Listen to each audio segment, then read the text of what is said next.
Welcome back to Nebraska Nightly. I'm Harmon Johnson. And I'm Mackenzie Noble. Polls close in just under 30 minutes. We will get our first numbers at 8 p.m. showing results of early voters.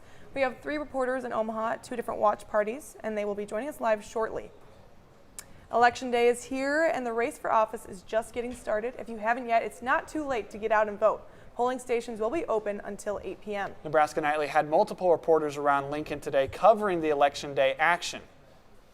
Prior to 8 a.m., volunteer workers were already hard at work prepping for the ballots of voters today. Within minutes after polls opened, lines had formed around the city's polling places in 175 voting precincts. Some of the slowdown can be attributed to voter ID checks required this year under new Nebraska law. Nebraska's Secretary of State Bob Evnen predicts 73% of registered voters will cast a ballot this year. We go live now to the GOP Election Night Watch Party at the Beardmore Event Center in Bellevue, where Nebraska Nightly's Trey Marler is on standby. Trey? Looks like we're having Trey out in Omaha. We'll get back to him as soon as possible. Throughout this broadcast, we will be using UNL's Smart Lab. The Social and Traditional Media Analytics and Research Tools, or SMART Lab, is a brand new cutting-edge research facility at the University of Nebraska-Lincoln. This builds on the Public Insight Lab used for social media analysis. The SMART Lab uses an unbiased media research platform based on real-time data without filtering or altering any content. We're joined now by Madeline Fox, who's one of our SMART Lab contributors. And Madeline, just kind of explain a little bit what's going on tonight with the SMART Lab. Yeah, so this is happening in real time. We're pulling data. So we haven't fact-checked anything, but we are just really talking about what's being talked throughout either Nebraska or with the presidential election the most. But yeah, so that's kind of what it is. Yeah, what have you seen the most of? What are people talking about, you know? Really, it's Dan Osborne, Deb Fischer, obviously things with the presidential election. But yeah, that's pretty much it. We'll be excited to use your resources throughout the night.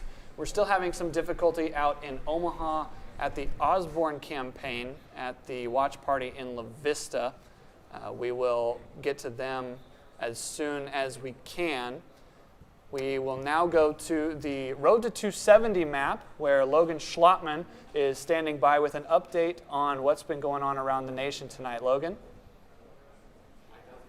I've seen a lot of their polls close, especially over in New England and down the South, where Trump has gotten a couple of the states down the South, and same thing there. But two of the key graphs that we have seen here, the battleground states, Pennsylvania and Georgia, they have not been counted in yet, but I'll give some quick stats. So in Pennsylvania, past 2 elections have been decided by at least 70,000 votes. Donald Trump was the first Republican to win the Pennsylvania since George H.W. Bush in 1988. This is considered the must-win for either candidate. It has the cleanest path to the White House, and this state has a blend of urban demographic strongholds and rural Republican areas that has made it one of the hardest fought battlegrounds in the past couple of elections. While for Georgia, it has been decided by over 200,000 votes. That's all for right now. I'll be back to you later.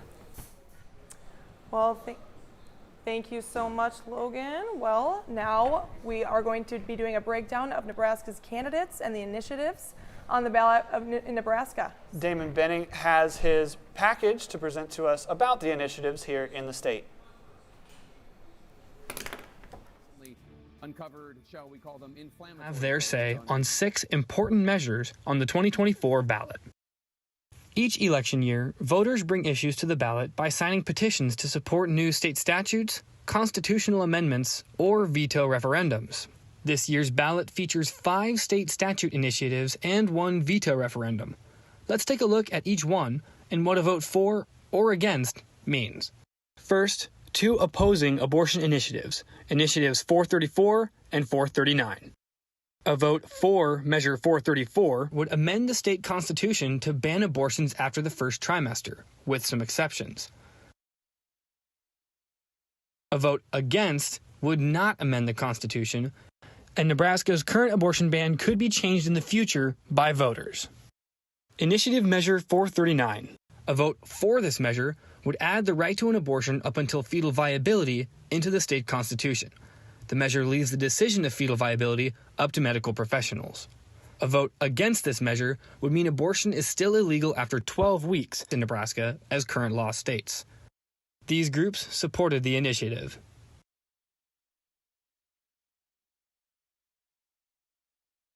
Next on the ballot, Referendum Measure 435. This veto referendum was raised by voters to repeal a legislative bill that provides $10 million in state funding for scholarships for students to attend private schools in Nebraska. A vote of retain would keep this act in effect, and a vote of repeal would eliminate the funding for these scholarships. These groups supported the veto petition. Initiative Measure 436. A vote for this measure would provide guaranteed sick leave to employees based on the size of a business, and would set rules on how to use that time, as well as protect employees from retaliation for using earned sick leave. A vote against this measure would block it, and Nebraska would still have no law requiring sick leave. Here is who supported the measure. Up next on the ballot are two very similar initiatives, Initiatives 437 and 438. The first, Initiative Measure 437, would legalize possession of marijuana for medical purposes for individuals. The second, Initiative Measure 438, would legalize dispensing medical marijuana and would also set up a medical cannabis commission in Nebraska to regulate these activities. For both measures, a vote for would enact the statute decriminalizing medical marijuana in Nebraska, and a vote against would mean that marijuana would remain illegal in the state of Nebraska for all purposes. These groups supported each initiative. This year's ballot is unusually packed. With 6 voter-petitioned initiatives, Nebraskans could have a significant impact on the future of our state at the ballot box on November 5th. For more information about voting and the 2024 ballot, visit sos.nebraska.gov. We're now joined by Damon, and what can you tell us about the initiatives that we might not have learned in that piece there? I mean, there's 2 different sets of initiatives about the same kind of topic. Yeah, Harmon. So there's 6 initiatives on this year's ballot, which is already a much larger number than usual years. First of all, those 2 abortion ballots, 434 and 439, they're opposing. Nebraska is the only state in the country with opposing abortion initiatives this year. 434 would enshrine that current 12-week ban in the Constitution, while 439 would enshrine the right to abortion in the Constitution, which would move that ban back to about 24 weeks. But the wording is fetal viability, which is determined by medical professionals. And what about medical marijuana? They have 2 different initiatives as well. Yeah, so the medical marijuana initiatives, 437 and 438. So those 2, 437, first of all, legalizes medical marijuana and possession for individuals. That's all 437 does. 438, on the other hand, legalizes it for dispensary by organizations who are licensed with the state, and also sets up a commission with the state government, which would then limit where that legal marijuana goes. And then the 2 other initiatives are they're getting ready for a couple of different issues on the table. Yep, so 435, is the paid sick leave initiative, or that's 436. 436 is the paid sick leave initiative, and that one is Nebraska is one of 14 states that does not have paid sick leave right now, so that would be a big change in Nebraska law. 435 has been talked about a lot this election cycle as well, as that one pertains to public dollars going to private schools for private school scholarships. Support Our Schools supported that petition this summer, and right now that's the only veto referendum on the Nebraska ballot this election cycle. What initiative do you think matters most to Nebraska voters? I think right now the most talked about were definitely initiatives 434 and 439, especially with that recent ad that came out, those Nebraska athletes on it as well. I think that one's stirred up a lot of talk. Well, thank you, Damon. We hope to get back to you later on in the night. We now go live to the GOP Election Night watch party at the Beardmore Event Center in Bellevue, where Nebraska Nightly's Trey Marler is on standby. Trey?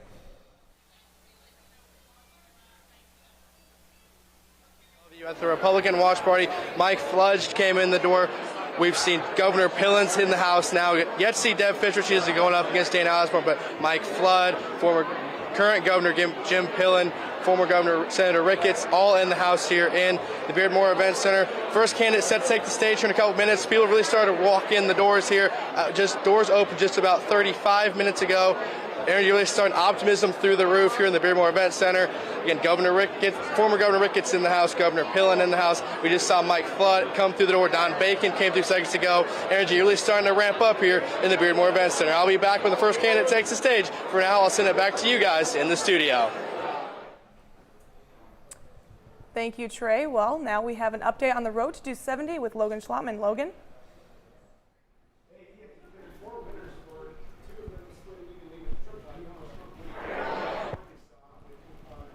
Harris winning Delaware and New Jersey. That's all I have for your updates right now. Back to you.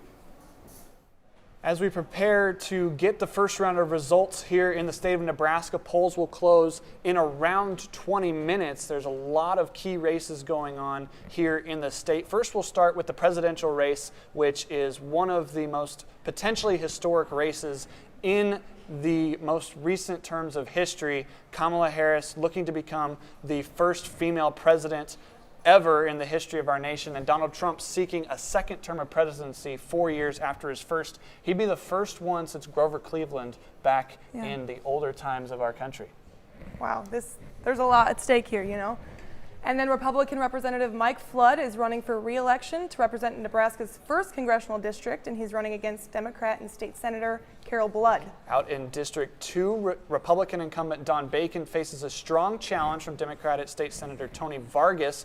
Races in the district have been very close in the last few years. In 2022, Bacon defeated Vargas with 51% of the vote. And Republican Representative Adrian Smith is running for re-election to represent Nebraska's 3rd congressional district. He's running against Democrat Daniel Evers.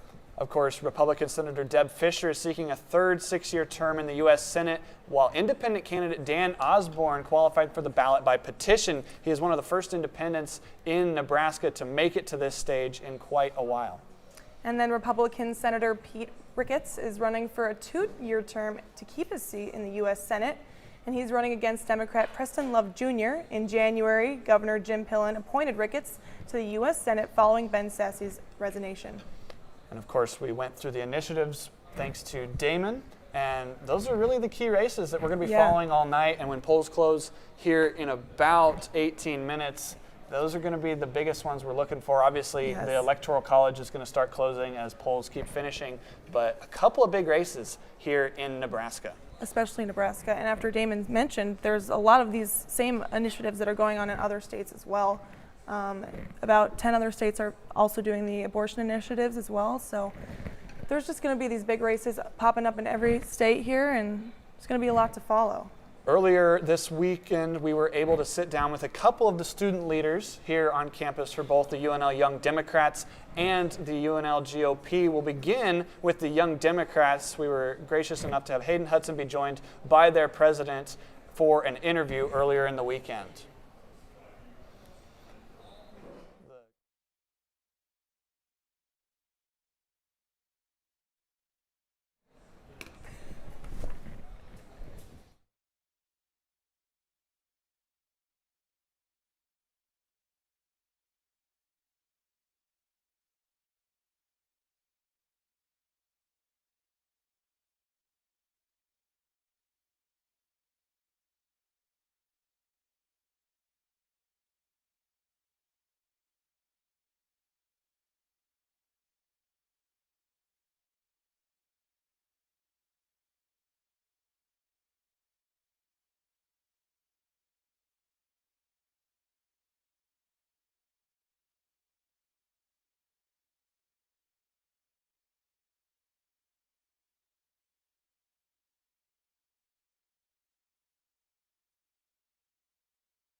Welcome back to Nebraska Nightly. I'm Harmon Johnson. And I'm Mackenzie Noble. The polls have closed in the state of Nebraska, and we have the first round of results from the state. But first, Nebraska Nightly's Hayden Hudson is joined by UNL Young Democrats President Shronee McCain.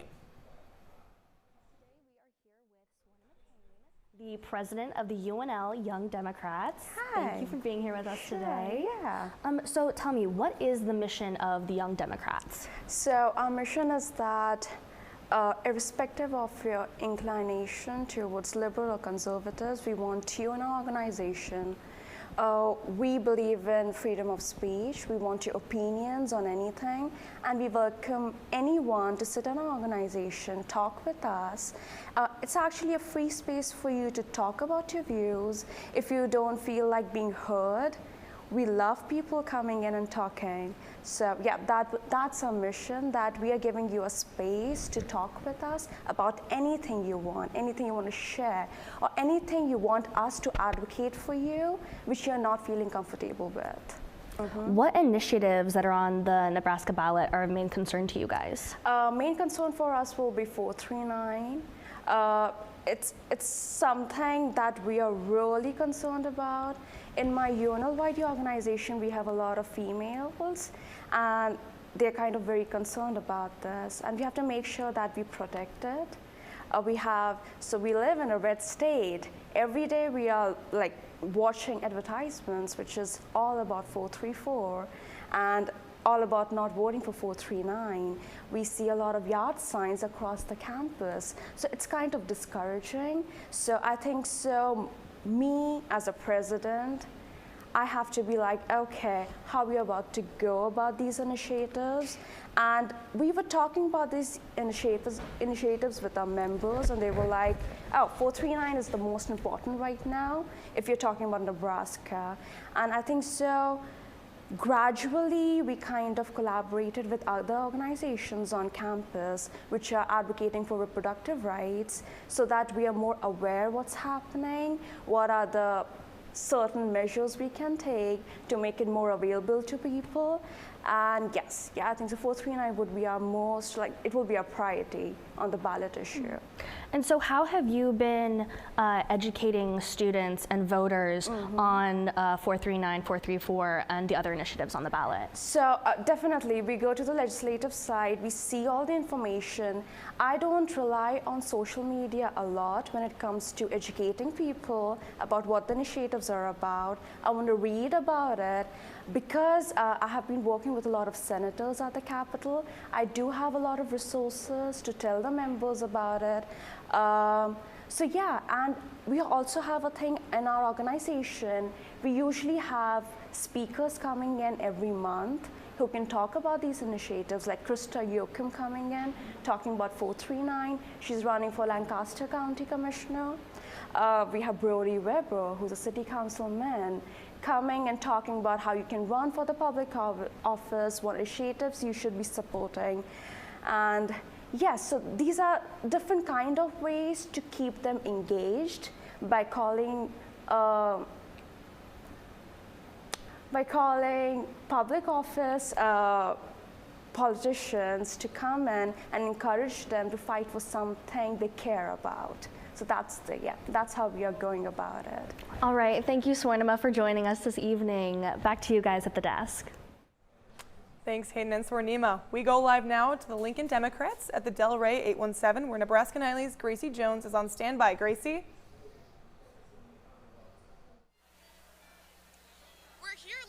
At the Lancaster Democratic Watch Party. Our journalists here at Nebraska Nightly were recently given the opportunity to interview Carol Blood.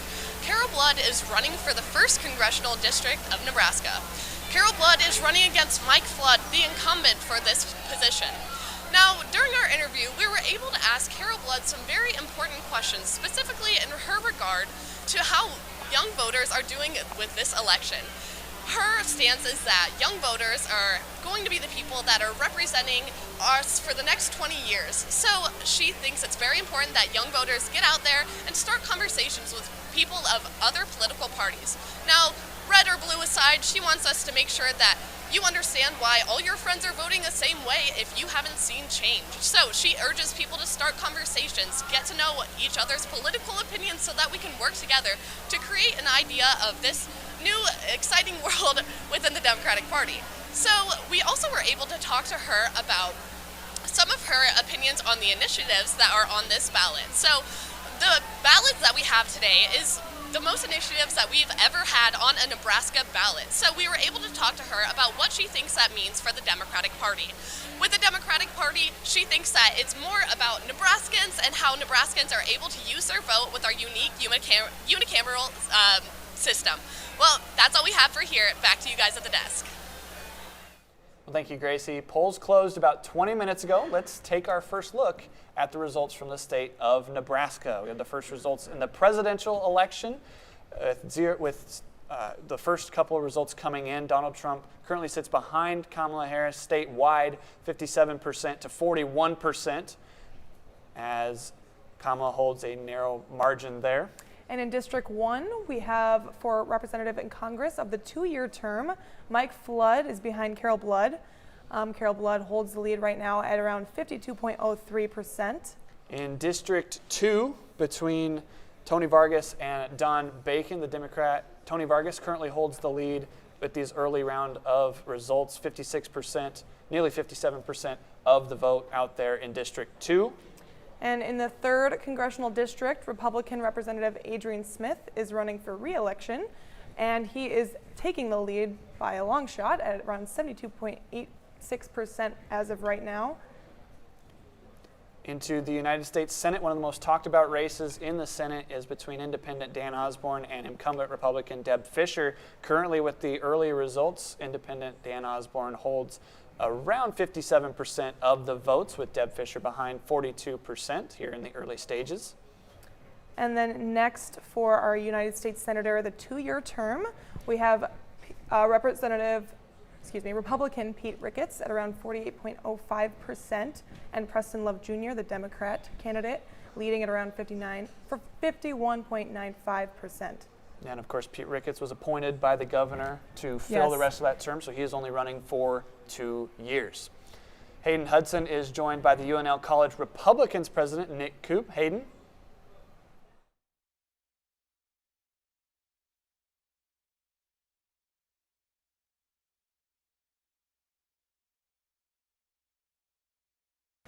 Thanks, guys. I'm here with Nick Koop, the president of the UNL College Republicans. Thank you for being here with us. Thank you for having us. So, Nick, share with me, what is the mission of the UNL College Republicans? So the mission of the UNL College Republicans is to advance the conservative movement on the college campus, but also help local or federal delegation candidates win their elections so we can have our conservative policies get passed in legislation.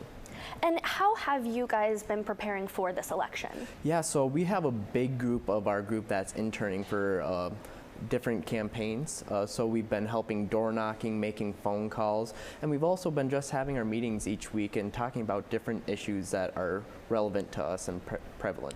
So speaking of those issues, what issues on the Nebraska ballot are important to you guys? So definitely the 434, which is the pro-life initiative, which would stop it's a common sense bill or a ballot initiative that would allow for certain restrictions, but also to protect the mother and child, so we have parental consent and the parents are notified. And then also defeating its counter 439. And how have you been educating people on these issues? Yes, so in the spring of last year, we actually had a pro-life event where Governor Jim Felon came along with some people from the Nebraska Family Alliance and other pro-life organizations, and they just informed some of our students and the general public of the upcoming ballot initiatives and how to vote, and we also have just been talking about that throughout the whole semester now with our students. So how do you anticipate this election turning out? It's going to be tight. Right now we all see the polling. It's going to be a coin flip, and right at the end of election, the polling's so jumpy. I personally believe President Trump's going to win, and it'll be close. It'll come down to all 7 states. And I also see us re-electing our whole federal delegation. Some of them are very in tight races, like Senator Fischer being challenged by an independent opponent, and then Don Bacon in Omaha. So as the UNL College Republicans, what is your message to voters? Our message is, for the past 4 years, we've seen an economy that's in shambles, a wide open border that has led to sex trafficking and the flow of fentanyl killing so many in our communities, that it's time for a change. Under President Trump, we had a growing economy. We had some of the lowest inflation rates we've ever seen. Unemployment for blacks, Hispanics, whites, women were all at record lows. And we've seen a secure border that didn't allow for sex trafficking to peak at all-time highs and the flow of fentanyl coming into our communities. There's a clear difference between Vice President Kamala Harris and President Trump's record of safe and secure and growing economies. So if our viewers want to know more about the UNL College Republicans, where can they find you guys? You can find us on Instagram at the UNL College Republicans and also our Twitter page that has the same handle. Awesome. Thank you so much for being here with us today. Thank you. Back to you guys at the desk. Thank you, Hayden. And Logan has an update on our Road to 270 map. Logan? A couple of other states with Kamala Harris winning Illinois and New York, and Trump winning Wyoming, Louisiana, Texas, Ohio, South Dakota, North Dakota, and 2 of the Nebraska Electoral College votes. But let's take a look at one of our important swing states that we are going to be seeing, which is over in Georgia. Let's take a quick look at their numbers that we have seen. So the amount of votes that have been put in is around over 60%, with Trump winning by around 5% or around 150,000 votes. And predominantly, they're going to be voting Democrat over in the metro areas like in Savannah, Georgia, and especially Atlanta, Georgia. But let's take a look at some of the other closings that have happened around key swing states, where we have seen Arizona close their polls at 8, and 2 of the Great Lakes states up over in Wisconsin and Michigan. I'll be back with more updates soon. Back to you. Thank you, Logan. And now Maddie Fox will join us from the UNL Smart Lab. Maddie, what's been going on in the social world?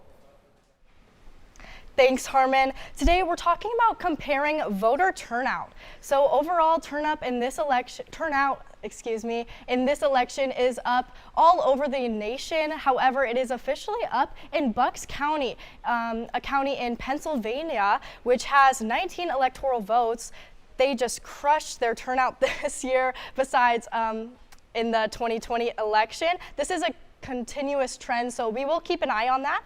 Other things that are trending right now, just great turnout, voter turnout as a whole. Tim Walz, Donald Trump, Vice President Kamala Harris are some things people are talking about when they talk about President or Tim Walz. Election day is also trending when people look up voter turnout. News, presidential election, Donald Trump, voter turnout again. And then last election, people are just talking about votes, voters, Michigan, and then just great turnout. People are saying this is fun, support, even brave journalists.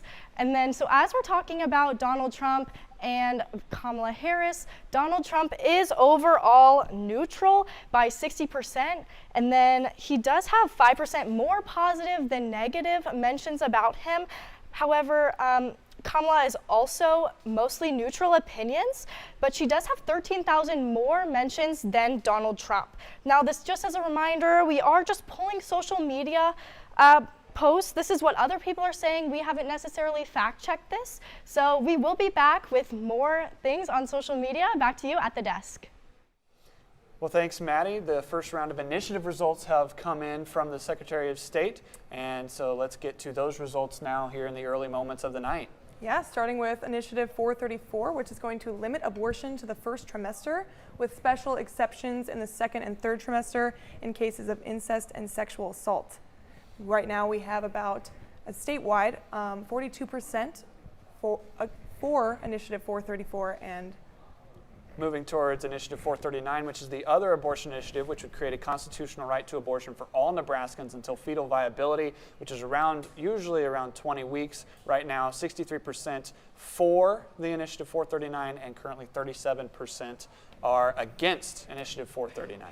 Next is Initiative 437, which will legalize medical marijuana up to 5 ounces in Nebraska. And right now, there's 77% for this initiative and 23% against. Initiative 438 will establish a commission to regulate the medical marijuana industry and remove penalties for users and distributors. Right now, in the early stages, 73% are for Initiative 438, with only 27% against here early on this evening. Next is Initiative 435, which will keep a program to provide scholarships to cover the cost of attending a private elementary or secondary school. Right now we have 37% to retain this referendum and 63% against. And the final initiative on the ballot was Initiative 436, which would require businesses to allow paid sick leave for employees. Businesses with 20 or fewer employees would be required to offer 40 hours annually. Those with more than 20 workers would have to allow 56 hours annually. Right now, the initiative is 78% for 436 and 22% against. And we just got word breaking this minute that Pete Ricketts' race has been called. And the projected winner for him in the 2-year term, the special election, are numbers right now. The projection states 48% there. We will get more information on that as the night is on. But as of right now, the initial reaction is Pete Ricketts' race has been called. And now we're joined by Sophie, who we were having some trouble with earlier. Yes, we are. Sophie? Passed our appropriations bills. We haven't passed all of our appropriations bills before the end of the fiscal year since 1997. That's why we have this runaway spending. We don't have a regular process. We need to secure the border. My Republican colleagues and I have introduced a number of different bills that would get us building the wall again. Make sure that we're enforcing our laws. And importantly, reintroducing the Remain in Mexico policy, which required people who are seeking asylum to remain in the first safe country, that's Mexico, and not be released into our country. We know how to solve these problems. In Nebraska, we support law enforcement and the military. My Republican colleagues and I have introduced bills like the Back to Blue Act and are trying to make sure that our military has the resources it needs to be able to defend our country. We've got a lot of work to do. I'm grateful to Nebraskans for giving me the opportunity to continue to serve. I appreciate that Nebraskans continue to have the confidence in me to serve you all in Washington, D.C.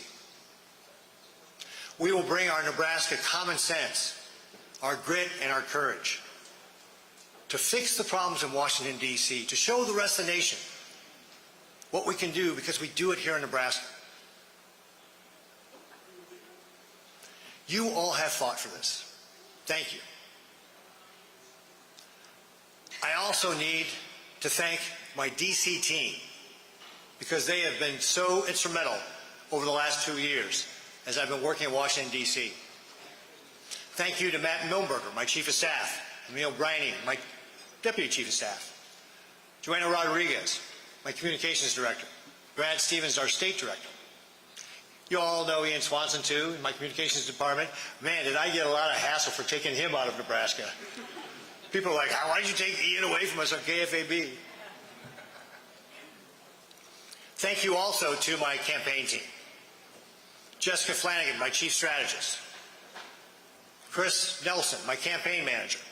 Jessica Shelburne, my Deputy Campaign Manager. Daisy Nelson, Political Director.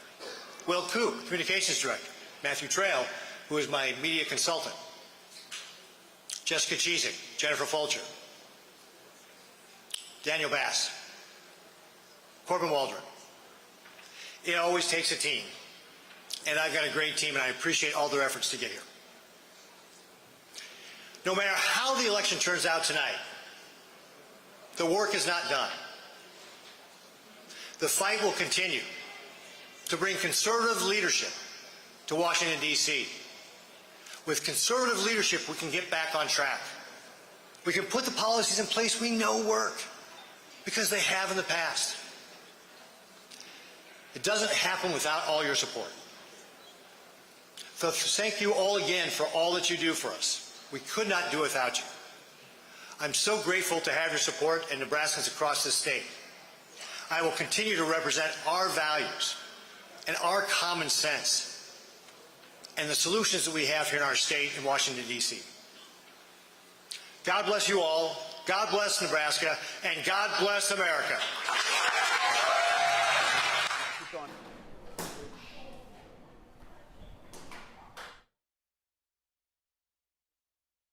It's just the BAM.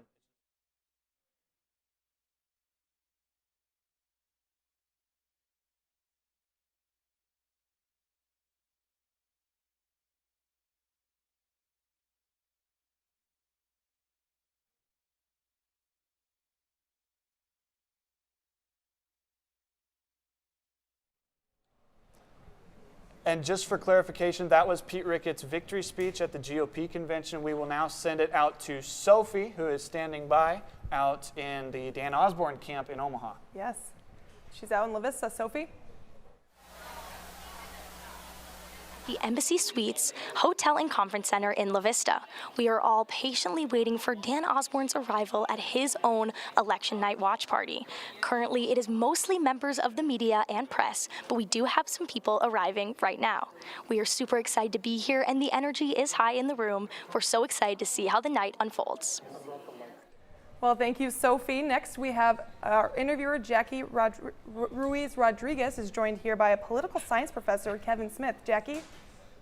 Thanks, guys. We're here together today with political science professor Kevin Smith. Thank you so much for joining us. Oh, you're more than welcome. Thank you for the invitation. Yeah, so you guys study how people's behaviors relate to politics. How do you think the increase in polarization has affected people's motivations to vote this election? Well, it probably increases their motivation to get out and participate simply because polarization is often associated with negative emotions, anger, frustration, and those sorts of emotions are powerful motivators to act. So it probably does stir people up and get them out to the polls.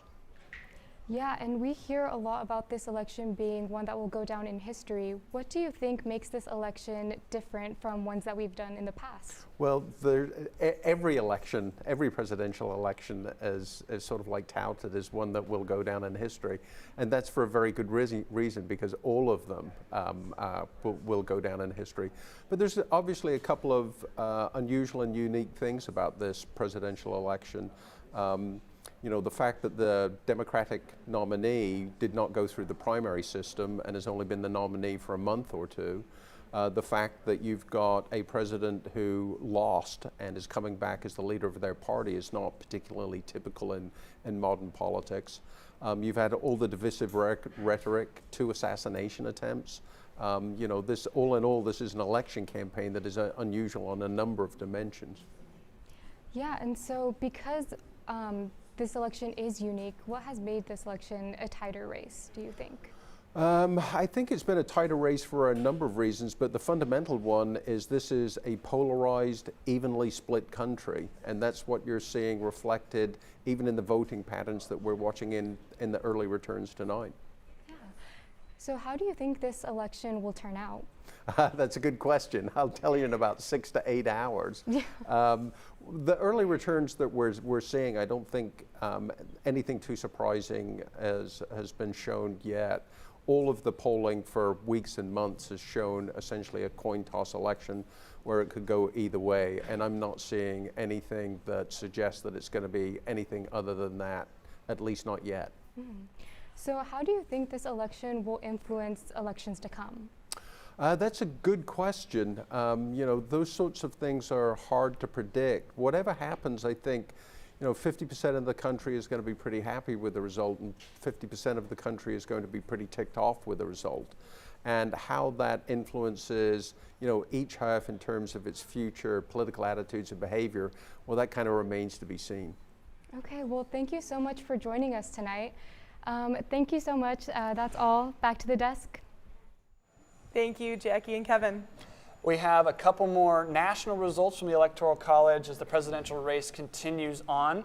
Our first round of results coming in right now will be from Florida, where it has been called Donald Trump has won the state of Florida, according to AP, 55% of the vote currently in, but the race has been called for Florida. And then the next state is South Carolina, where Donald Trump has been the projected winner. He is at 56.7% of the votes. The next race that has been called in the Electoral College is Oklahoma. Donald Trump winning that race currently right now by quite a wide margin, 73% of the vote, the projected winner there in the state of Oklahoma. Our next state is Tennessee, with Donald Trump has been declared the winner with 77%. The next state is Rhode Island, where Kamala Harris has been projected the winner, 51% of the vote currently in For the popular vote, Kamala Harris projected to win Rhode Island. Next is Delaware, with Kamala Harris also projected to win Delaware with 56.9% of the popular vote. The next state that has been called is New Jersey. Again, Kamala Harris winning that one, 55% of the vote right now, as she is the projected winner out there in the state of New Jersey. And then that is all for this first results now. This is all for this segment of our show tonight, but be sure to join us again at 9:15. We'll have more results. For now, we're going to hand it over to KRNU, where they're doing their own election night coverage for a half an hour. Stay with us. You're watching coverage of the 2024 election night on Nebraska Nightly. Saying, wow, it all rests on Omaha. Isn't this amazing? News outlets have focused on Nebraska for this election for many reasons, one of them being the 2nd Congressional District, which is home to the city of Omaha. Since 1992, Nebraska has had a split electoral college where each congressional district gets a separate vote. Since then, Nebraska hasn't been an all-red state in 2 elections. Could this next one be the 3rd?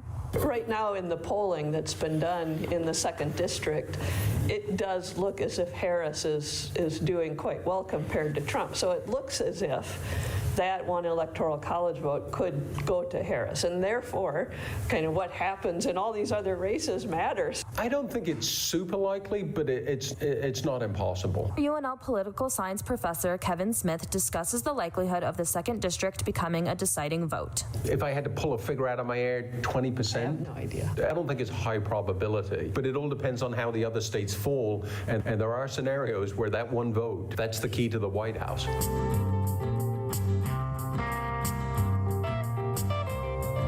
The GOP has pushed Nebraska to become a take-all state multiple times in the past, but this election cycle, the topic blew up and created a movement called the Blue Dot Movement, where a couple put up signs with blue dots on them and started selling over 12,000 to people around the district, according to the chair of the Douglas County Democrats, CJ King. Omaha has a plurality of folks that are registered as Democrats, and I believe a majority that consider themselves to be fairly progressive. They're not wed to an individual candidate or to the party as much as they are to the idea of being a progressive community. And I think this was an easy way for them to say that. In the end, the Nebraska Take All initiatives didn't go through, and currently I have not been able to get in contact with any representatives from the GOP to comment on this issue. If the people don't want there to be a blue dot, the people can take action to be rid of it. But the timing, it's been introduced in the legislature many times, and it's never gotten anywhere in the legislature. This has been Nandini Rainey-Kindi for 90.3 KRNU. I'm here with UNL political science professor Elizabeth Tice-Morse. Nebraska is one of 2 states with split electoral votes, with the 2nd Congressional District usually favoring Democrats. So with such a close predicted presidential election, how important could this 2nd District prove to be? So it all depends on how other states vote. So given the certain, you have to get 270 electoral college votes to win the presidency. And that means if it's a really even divide across the country, that one electoral college vote could make the difference. I don't know how likely that is, but there's a possibility, and I think it's kind of exciting for the state of Nebraska that this is happening this year. Republicans were pushing for a winner-take-all system in Nebraska earlier this year, but the plans fell through. Do you think that Republicans might try again later to switch to a winner-take-all system? I would imagine. There have been several attempts to try to get to a winner-take-all system again, but it hasn't happened. I can see why Republicans would want it. They benefit from having, the 5 electoral college votes instead of just 4. But there's going to be a lot of pushback against it just because Omaha wants to keep that blue dot. Do you think any other smaller states might adopt a similar system to where they split their electoral votes? Because it might be tough with bigger states, but other states like Nebraska. Yeah, I actually think that it could. It depends how the votes are spread out across the state. So if you think that you could get one electoral college vote, you'd try. But the majority is going to try to make that not happen. So wherever you are, it's likely to be a bit of an uphill battle. We're going to take a 60-second break. When we return, we will talk about felon voting, campaign advertising, and more. Students cannot afford to wash clothing or bedding. Some also have trouble paying for food over the course of a semester. UNL offers a pantry service to help these students in need. The pantry, also called Open Shelf, offers hygiene products, laundry detergent, and non-perishable foods. Open Shelf is open to all UNL students, and use of this service will remain confidential. Open Shelf is housed on the second floor of the Lutheran Center.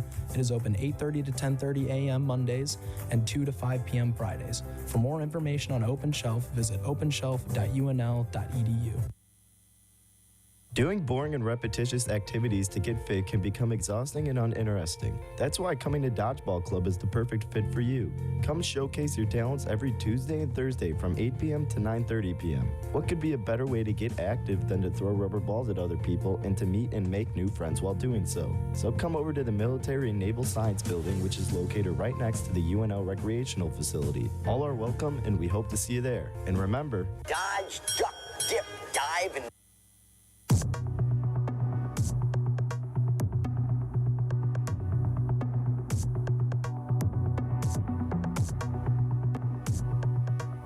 we now return you to KRNU Studios and our coverage of Nebraska Election Night 2024.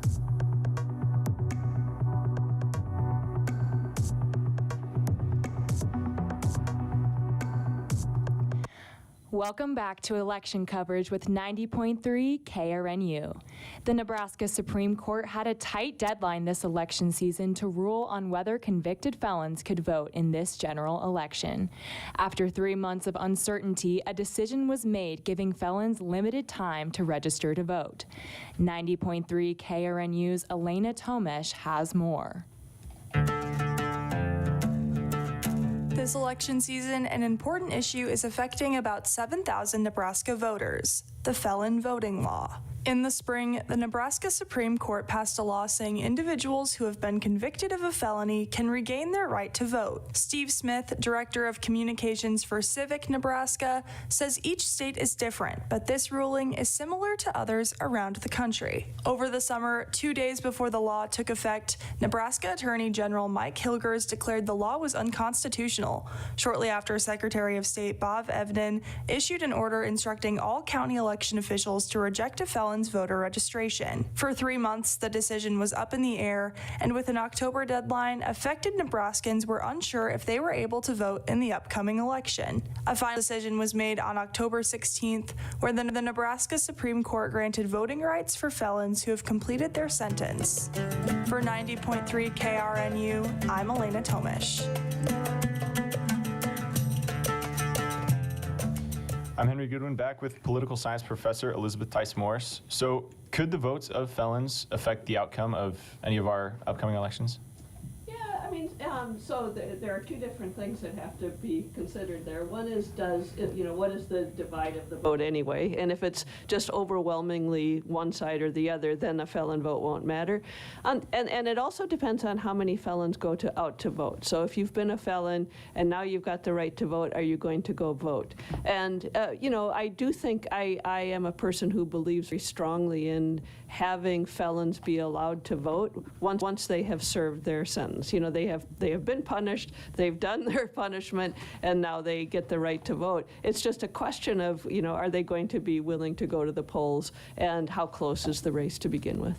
And do you think that it could be expanded at a later date to include felons that are currently in jail? Yeah, so there are only a couple states that allow actual prisoners to vote. It's a very rare thing to have actual prisoners vote. But a lot of states have moved to having felons. Once you've gotten out of prison, felons are allowed to vote. States have been moving in the direction of allowing felons to vote, fairly soon after they get out of prison. Thank you, professors. With election night underway, some candidates in Nebraska have invested millions into their campaigns. What do the numbers tell us? 90.3 KRNU reporter Henry Goodwin explains. is a political science professor at the University of Nebraska-Lincoln and said that while spending doesn't equate to votes, the numbers do tell a story. Oftentimes, the more you have to spend on a race, the closer the race actually is. The two races with the highest spending are Dan Osborne and Deb Fischer's race for the Senate and Tony Vargas and Don Bacon's race for the 2nd Congressional District. According to Open Secrets, as of October 16th, Osborne is running as an independent and has spent nearly $7 million against the Republican incumbent, Fischer, who has spent almost $8 million on her campaign. In the 2nd Congressional District, the Republican incumbent Bacon has spent over $5 million on his campaign, while the challenger and Democrat Tony Vargas has spent nearly $6 million campaigning. Kevin Smith is also a political science professor here at UNL and emphasized what campaign spending can do for a challenger, a candidate running against the current office holder. You know, what campaign spending can buy you if you're a challenger is it can buy you name recognition. Election Day is slated for November 5th, where winners will be decided. For 90.3 KRNU, I'm Henry Goodwin reporting. We just learned that the AP declared victory for Pete Ricketts over Preston Love Jr. Professor Tice Morris, as you said in Henry's profile, a good way to indicate a close race is to look for high political spending. Preston Love Jr. had only spent around $200,000 on his campaign, while incumbent Pete Ricketts spent over $4 million on his. What do you think the purpose of this was, considering Ricketts was predicted to win this race? So obviously Preston Love wasn't able to get a lot of campaign financing going here, and that's a problem for a person trying to challenge a pretty popular incumbent. So that was a difficult thing for him to go up against. I think that, you know, so why did Pete Ricketts decide to spend $4 million? You know, I mean, I think part of it is just that he had the money, and he had been given a lot of campaign donations. He had the money. You might as well get your name out there. And, you know, he wants to keep in the front of people's eyes for, you know, so people see him, they see his name. And so, you know, there's a reason to spend money, but it was not a close race, and I don't think we ever thought it would be. Thanks, Professor. On Election Day, Nebraska voters will decide on 6 different ballot measures. One of those measures is a veto referendum. If voters approve, it would stop the use of state tax dollars to fund private schools, scholarships in Nebraska. 90.3 KRNU reporter Jalen Gross has the details. Nebraska voters will decide to repeal or uphold a section of Legislative Bill 1402. The section allows the state treasurer to provide an education scholarship program with a $10 million budget. According to KETV, the program directs state tax dollars to private school scholarships. UNL political science professor Elizabeth Tice Morse says Nebraska voters need to have a say in Nebraska's legislative process. This is because of Nebraska's unique unicameral legislature.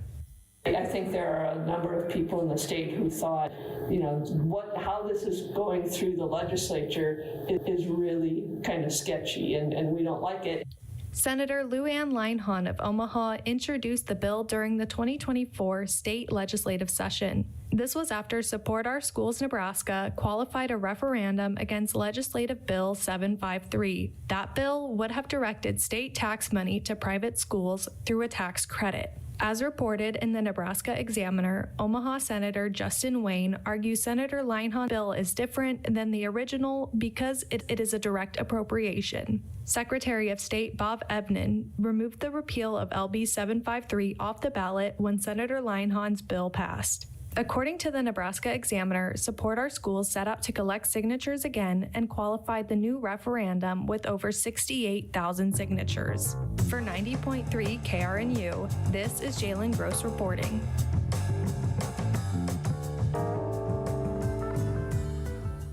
This election day, thousands of UNL students were voting for the first time in their lives in a general election.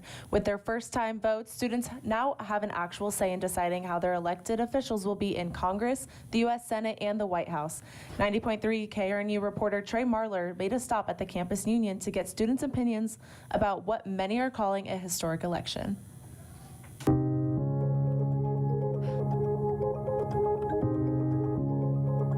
I had had the opportunity to wander campus and ask students their thoughts on the upcoming election.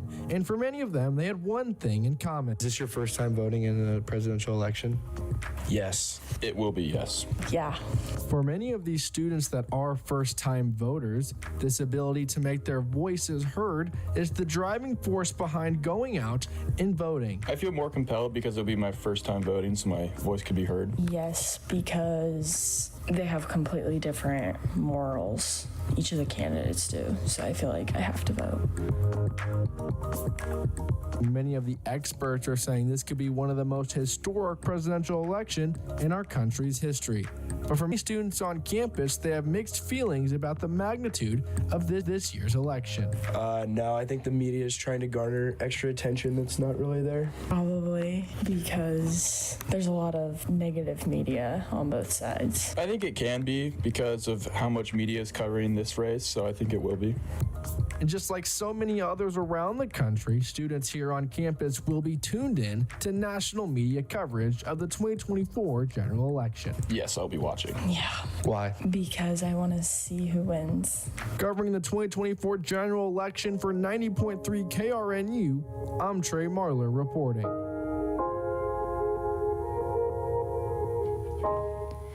In Trey's profile, he talks about UNL students who are first-time voters. Some out-of-state students are not registered to vote in Lincoln. Professor Tice Morse, what are some obstacles that might have prevented UNL college students from voting? Well, you know, that whole idea of having residency and being able to vote where you are, it's easier to vote where you are there than having to vote absentee. But it's also difficult because younger people are moving around a lot. They tend to go to college not in their hometown, and so, you know, they're moving around, and that always depresses turnout. People just have to figure out, you know, where do I register? How do I register? You know, am I going to learn about who the candidates are and all that kind of stuff? So that's an obstacle. I would say, though, that you know, young people tend to vote not as high at as high a rate as older people, but man, you know, it's their future, and so who gets elected just matters. Such a huge deal. Yeah. So how can we get the word out then to young voters on the importance of their vote? I think they're told all the time how important their vote is. They just have to feel that their vote matters and that they're being talked to. I also think that oftentimes candidates ignore younger people, and that's a huge mistake. If candidates pay attention to young people, then young people tend to get out to vote. What role do political engagement groups on campus play in influencing whether students cast their votes? Yeah, there's tons of get out the vote efforts. There are tons of people trying to get younger people out to vote, helping them figure out how to register, helping them to figure out, you know, who the candidates are and maybe how they ought to be, you know, thinking about the different sides and where they stand on the issues. And so there are tons of groups, and they do a great service to students, absolutely.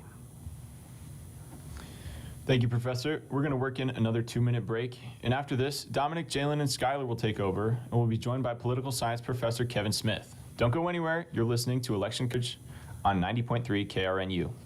You wanted to be a teacher when you were little, but as you grew up, things changed. Teaching just didn't seem like the best option anymore. So you decided to become something else. But what would your 12-year-old self say?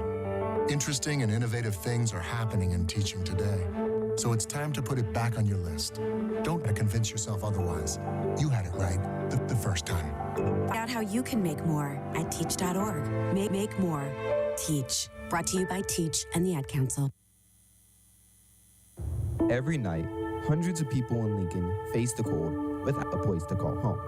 But at People's City Mission in Lincoln, we provide shelter, food, and a pathway to stability. Your support can make a world of difference. Whether it's a donation, volunteering your time, or simply spreading the word, you can help change lives. Because when each of us does a little, we can change a lot. Visit the People's City Mission website at pcmlincoln.org to help people in need. At the Lincoln Children's Museum, learning isn't boring, it's an adventure. Wow, this is so cool! See apple trees and honeybees in the orchard.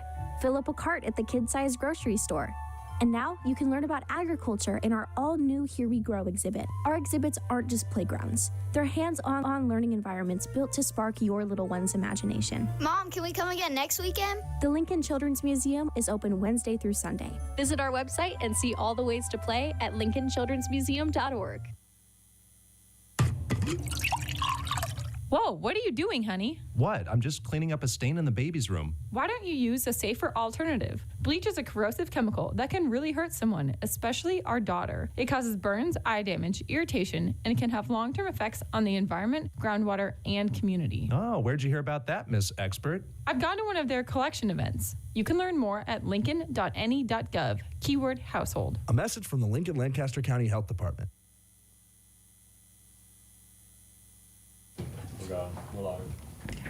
Thank you for joining us at 90.3 KRNU for your election night coverage. I'm Jalen Gross. I am Skylar Sears.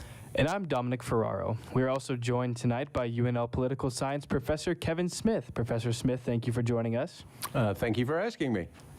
So with this election so far, particularly taking a look at the 3rd district here in Nebraska, how does the predominantly rural composition of that congressional district shape its political priorities and its representation in Congress? Well, it shapes its political priorities in a number of ways. One is simply the fact that rural areas tend to lean more conservative and more Republican, and the 3rd district in Nebraska is certainly that. And it's also a predominantly agricultural district, and ag districts are have particular interests in what they want out of the federal government. Things like the Farm Bill and those sorts of things are really important to the economy of those sorts of areas of the country. And then what shifts, if any, are impacting rural voters in this 3rd district? Like are their views on, say, immigration or climate change, given their unique impact on agriculture in small towns? Yeah, I don't think they're shifting their views in terms of the sorts of candidates that they're going to support or the sorts of issues that they're going to support. I think those things that you just mentioned sort of like reflect issues that are really important in those sorts of districts. What do you think Nebraska's election outcomes will reveal about its political future and alignment within the national context? Yeah, that kind of depends on the outcomes. At least pre-election, there was a tight race between Deb Fischer and Dan Osborne, and if an independent actually pulled out a statewide win for a United States Senate slot, that would be kind of seismic. That would kind of really shake up politics in Nebraska. But if you have, the race has already basically been called for Ricketts. If Ricketts wins, if Deb Fischer wins, if Republicans take the 3 congressional districts, I think the GOP in Nebraska can sort of like sleep pretty soundly tonight, in the sense of thinking that the future is still theirs. Thank you, Professor Smith. Nebraska's 3rd congressional district spans nearly 65,000 square miles. It covers 2 time zones and 68 counties. It's also one of the strongest Republican congressional districts in America. KRNU reporter Avery Peck takes a closer look at the 3rd congressional district race in this 2024 election profile. The 3rd Congressional District of Nebraska has its election coming up with the incumbent Adrian Smith holding the heavy favorite for the Republican Party over Democratic nominee Daniel Ebers. Smith has been in office since 2006 and looks forward to continuing his career in Congress.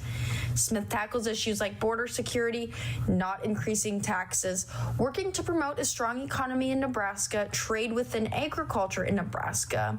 A big one for him, inflation. The inflation issue is huge. It's overshadowing wages. We've got a supply chain crisis that we are currently in. That was Smith speaking at the International Trade Conference in February of this year. I wish the president would do more about that. Quite honestly, I think he could find a lot of cooperation across the political spectrum so that we can get our supply chains back in order so that consumers will have more choices, whether it's at the grocery store or the car dealership. The fact of the matter is we want consumers to feel stronger, feel like they are making some headway. Right now with inflation, they don't feel that way. Smith's opponent, Daniel Ebers, a lesser-known Democrat, is attempting to overturn what's a very Republican area. Smith received 68,000 votes, while Ebers got 7,000 of his own. Ebers does not have a website that discloses his stances on certain areas that may or may not win him votes. On KRNU, I'm Avery Peck. Thank you, Avery. We are joined in the news booth tonight by Peyton Polat and Ben Droz. They have updated election results from across the state. Peyton, Ben, what's the latest? Thank you, Dominic. Nebraskans were asked to vote on 2 opposing abortion initiatives today. If approved by voters, Initiative 434, which is more restrictive, would limit a woman's ability to have an abortion in Nebraska after her first trimester of pregnancy. That's about 12 weeks. Initiative 439, which is less restrictive, if it is approved by voters, would allow women in Nebraska to have an abortion until fetal viability. That is between 23 to 24 weeks of pregnancy. That's when the fetus would be able to survive outside of the pregnant woman's womb. Here are the latest results from the abortion initiatives according to the Secretary of State website. Of the precincts partially reporting, there are 877 of 1,326. 47% are for Initiative Measure 434, while 52.41% are against 434, and for 439, of those same partially precincts reporting, we have 57% for 439 and 42% against Initiative Measure 439. In other measures, Referendum Measure 435 regarding private education scholarships asked voters to repeal a Nebraska legislative bill that used $10 million in state funds each year to fund private school scholarships. A yes vote cancels that funding. A no vote approves that funding. The Paid Sick Leave Initiative 436 would give employees the right to earn paid sick time of 40 to 56 hours each year for personal or family needs. A yes vote approves the measure, a no vote defeats the measure. Let's now throw it back to the studio. Thank you for those updates, Peyton and Ben. Let's now go to Nandini Rainey-Kindi and Charlie Sherrick, who are at the Tony Vargas watch party in Omaha. Nandini and Charlie, what's the latest? Thank you, guys. The latest is currently Tony Vargas is yet to show up at his party, but people are filled, absolutely overflowing in that room. And a lot of the people have been saying, the quote, they're nauseously optimistic about tonight. They're really hopeful for the future of politics if Tony is to win tonight, as I was talking to mother-daughter duo Julia and Melissa Turner, and they think that Nebraska is ready for the change that Tony could have. Yeah, and just a few moments ago, we saw the national election results come on screen, showing Kamala leading in the 2nd district, and the energy in the room just changed. People bursted into cheers, claps, and shouts in support of seeing that possibility of the blue dot in Omaha staying strong in the 2nd congressional district. Now back to you guys in the studio. Thank you for those updates, Nandini and Charlie. Nebraska voters will be the first to decide on 2 opposing abortion ballot measures since Roe v. Wade was overturned. KRNU's Maddie Hansen explains these 2 measures and the increase in abortion-related measures across the nation. Nebraska is so unique in this regard because it has 2 measures on the ballot. I mean, I have never, that has not happened anywhere else. That's political science professor Elizabeth Tice Morse on Nebraska's competing abortion measures. Initiative 434 would prohibit abortions after the first trimester of pregnancy, about 12 weeks. Exceptions include medical emergencies, sexual assault, or incest. Initiative 439 would establish a pregnant woman's right to have an abortion until fetal viability. That's the point, about 23 to 24 weeks, when a fetus could survive outside a pregnant woman's uterus. According to Ballotpedia, 2024 has a record number of 11 abortion-related ballot measures in the U.S. Political science professor Pierce Ekstrom says this large number makes sense. The overturning of Roe v. Wade makes it even more likely that we'll see these issues because it greatly expands the range of policies that are allowed by the U.S. Constitution. Before the Supreme Court overturned Roe v. Wade, any laws regulating abortion before fetal viability would have been unconstitutional. They would have violated the constitutional right to abortion. With those standards having been overturned, it opens the door for more of that legislation. Now it's up to the states to decide their abortion laws. For 90.3 KRNU, I'm Maddie Hansen reporting. Thank you, Maddie. Initiative 439 would expand a woman's right to have an abortion up to 23 or 24 weeks of pregnancy, also known as fetal viability. Current Nebraska law allows abortions until 12 weeks. 90.3 KRNU reporter Ariana Garber has more on Initiative 439.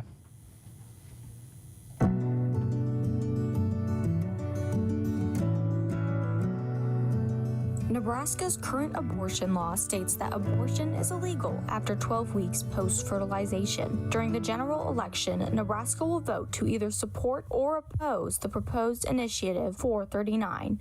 This amendment, also known as the Right to Abortion Initiative, proposes adding a new section providing a right to abortion until fetal viability. The Nebraska Secretary of State held a public hearing for the 2nd Congressional District to allow supporters and opponents to speak towards the proposed amendment. Supporters spoke towards their beliefs in separating the government from decisions made in women's health care.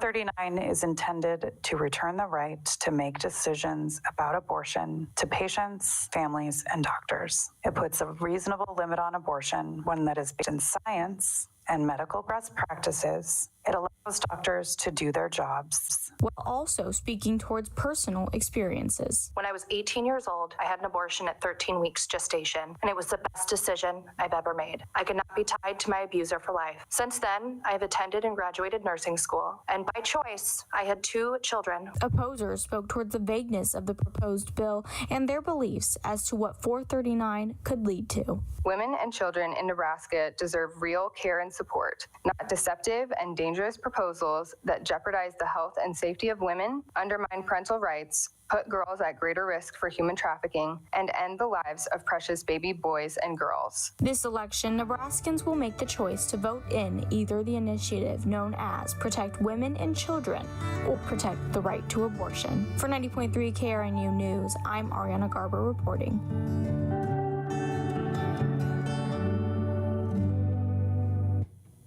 Thank you, Ariana. Since Roe v. Wade was overturned in 2022, all 7 states that have had a measure aimed at protecting abortion access have been passed. Professor Smith, do you think Nebraska having 2 competing abortion measures could potentially change that trend? Yeah, that's an interesting question, given that we're in an unusual situation that we don't have 1 abortion measure, we have 2 abortion measures. And I think one of the most salient facts about those 2 abortion measures is the quote-unquote pro-life proposal is actually kind of like, pro-choice light. It's the difference between pro-choice and pro-choice light. So how that sort of like spins out in the way that your question implies is, I'm not quite sure how to answer that. Is it surprising that a state that is traditionally more conservative, that they were able to get a measure that expands abortion access on a ballot? Yeah, I don't think so. I mean, there's precedent for other red states coming out and voters demonstrating fairly strong support for abortion rights. I mean, I think the first state that really sort of like signaled that was Kansas. And the way the abortion measures have been worded and the limits that they sort of like seek to place, especially in 434, I think reflect a recognition of the reality of public opinion on abortion. Thank you, Professor Smith. KRNU's Ian Vondrak and Ariana Garber have the latest presidential race updates. Ian and Ariana, what can you tell us? Thank you, Skylar. To recap what's been happening nationally, we're starting to see some states declare who their electoral votes are going to, showing 172 electoral votes going to Trump and 81 towards Harris. We're also starting to see some of those battleground states start to go into a lean, but we've yet to see any of those states be declared, and we've yet to see anything surprising this election. Now, keep in mind, it's still very early in the race, and we're still waiting to even see those West states close their polling and start to count their votes. Let's take a look at the numbers for Nebraska as a whole. So far, Harris has 51%, while Trump has 48%. Now, Again, keep in mind the precincts reporting, most of them are only partial and not fully reported, so keep that in mind. So there's a lot ahead for Nebraska. Let's also look at the progress for Nebraska's 2nd congressional district. Harris also leading by 55% to Trump's 43%. Let's toss it back to the studio. Thank you, Ian and Ariana. After the commercial break, we'll have a live report from the Osborne Watch Party and have more of the latest election results. Stay with us. Good job, guys. Air, fundamental to all living things, and it's all thanks to trees. Not only do trees supply oxygen, they also provide homes to wildlife, filter water, and let's not forget their natural beauty. But the trees need your help. The Nebraska Arbor Day Foundation is doing their part to revitalize forests across the country, and you can help. Donate to the Nebraska Arbor Day Foundation today by visiting www.arborday.org. Be that breath of fresh air and ensure forests live on for future generations.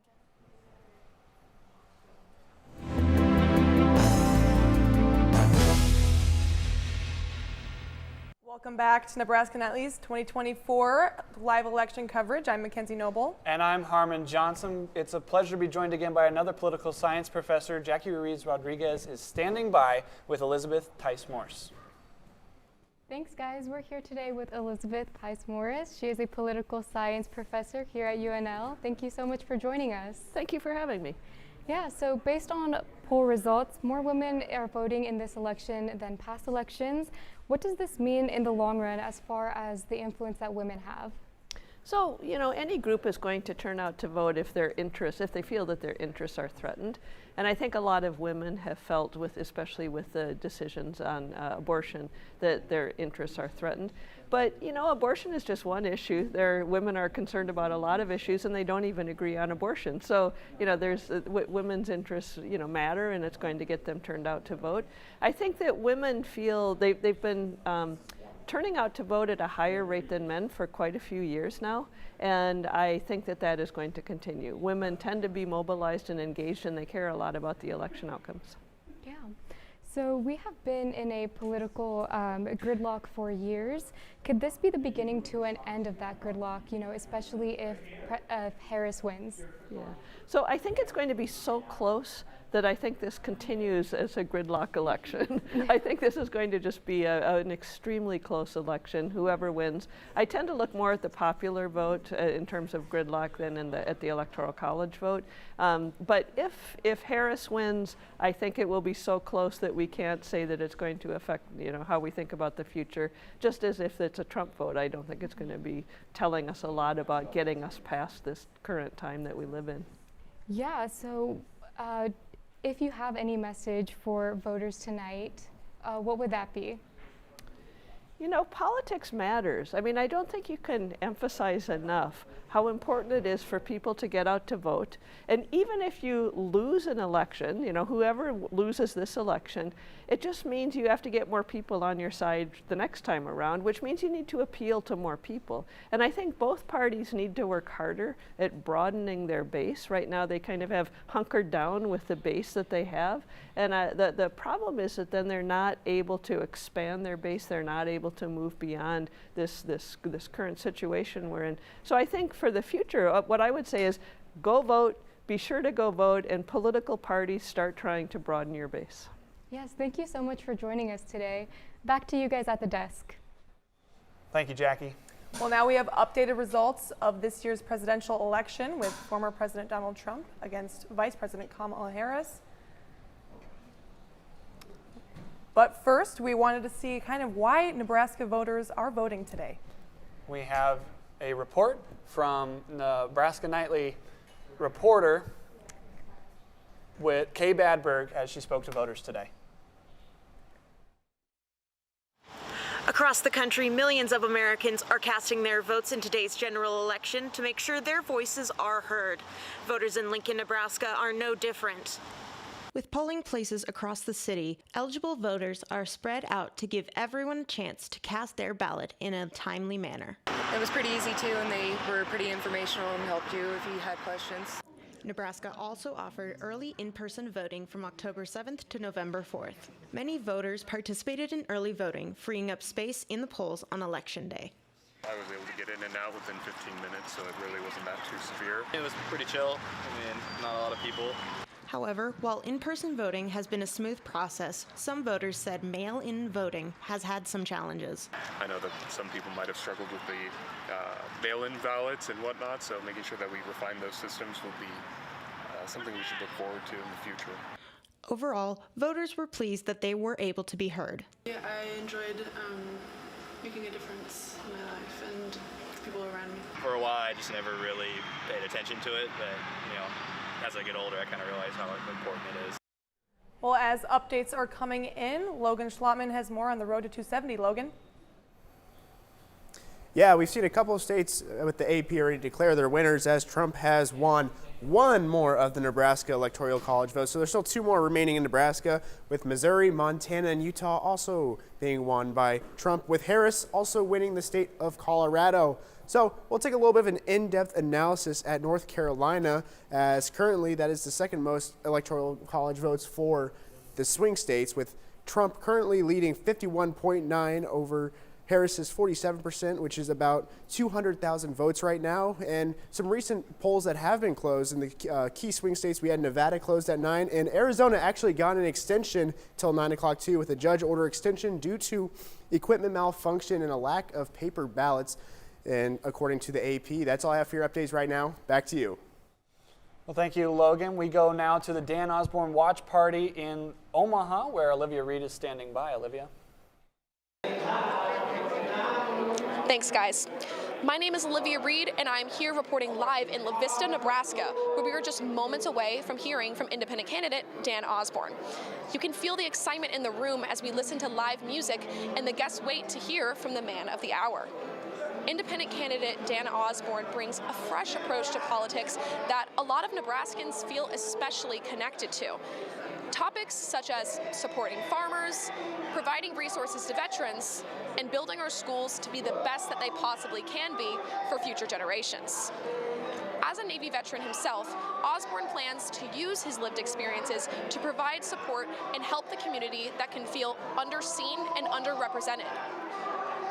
Osborne also focuses on helping farmers, especially since we live in a state that brings agriculture and feeds all of the world. We'll be here all night providing you news and the latest updates. My name's Olivia Reed, Nebraska Nightly. Thanks, Olivia. We look forward to hearing back from you again. Yes, and Trey Marler is still live in Bellevue at the Beardmore Event Center. Trey?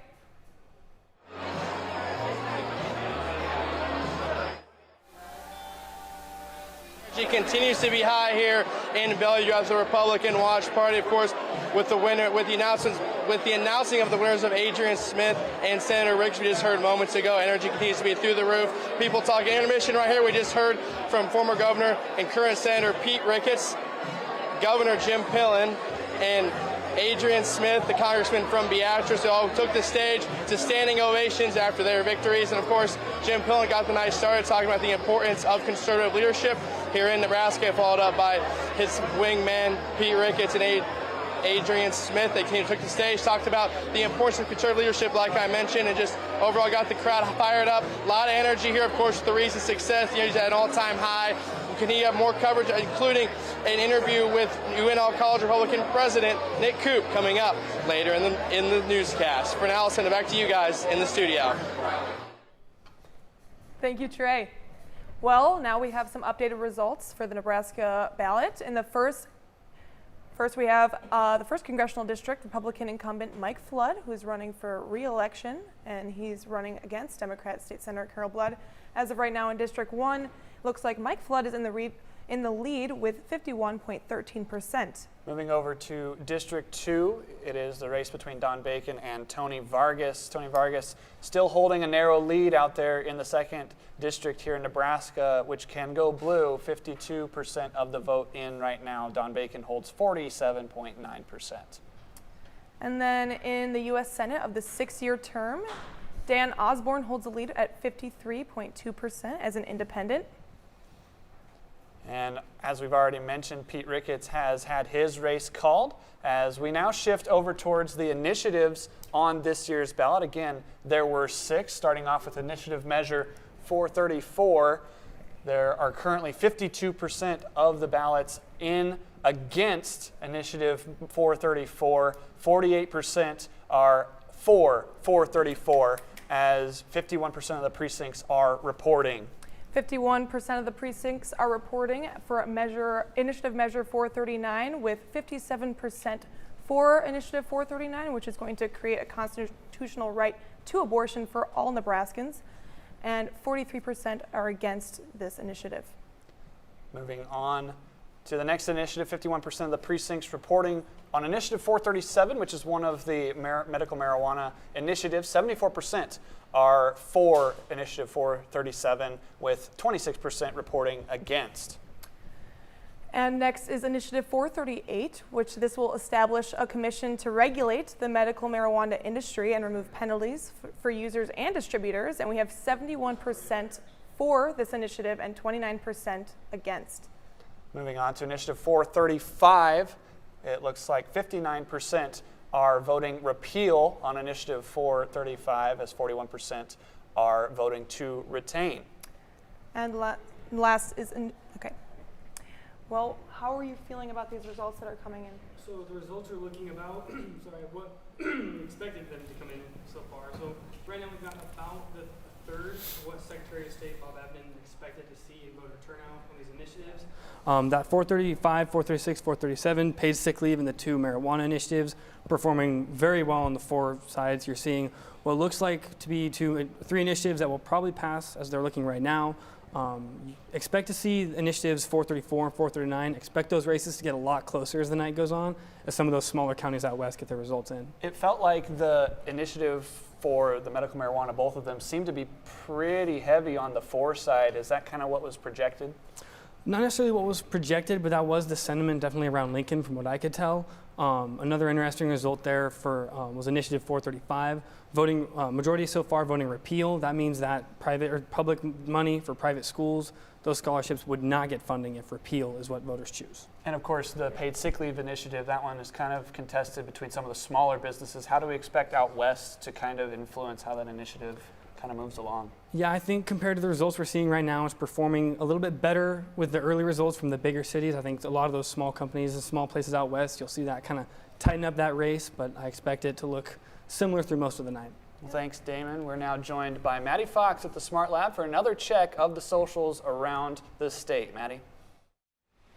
Thanks, Harmon. Today we're going to be talking about voting disruptions. There were an estimated 30 bomb threats around the country and 17 fake threats in Georgia alone. Now, Georgia has had some voting hours be extended since 5 polls in Georgia have been extended. So we'll get an update here soon. Next, we're going to be talking about just opinions as a whole in the Don Bacon versus Tony Vargas race. Out of 1,000 mentions, 600 of them were negative. So obviously people aren't too happy. And then here's our sentiment chart about Nebraska District 2. Now, these are to better understand the sentiments around the 2nd Congressional District. We asked our AI capability feature to generate insights for us. Here's a look at some summary points to help you understand people's feelings in Nebraska District 2. Obviously, they're excited for Election Day, and then they support some candidates. Here on the negative side, we have voter sentiment on abortion issues, and then we also have partisan policies in Nebraska. And then again, the Smart Lab didn't independently verify these. These are just pulled from social media, and then back to you at the desk. Well, thanks, Maddie. That will be all for this segment of our show tonight. Be sure to join us again at 10 o'clock. We'll have updated results. But for now, we'll be handing it over back to KRNU, where they're doing their election night. Still, stay with us, and you're watching the coverage of the 2024 election on Nebraska Nightly.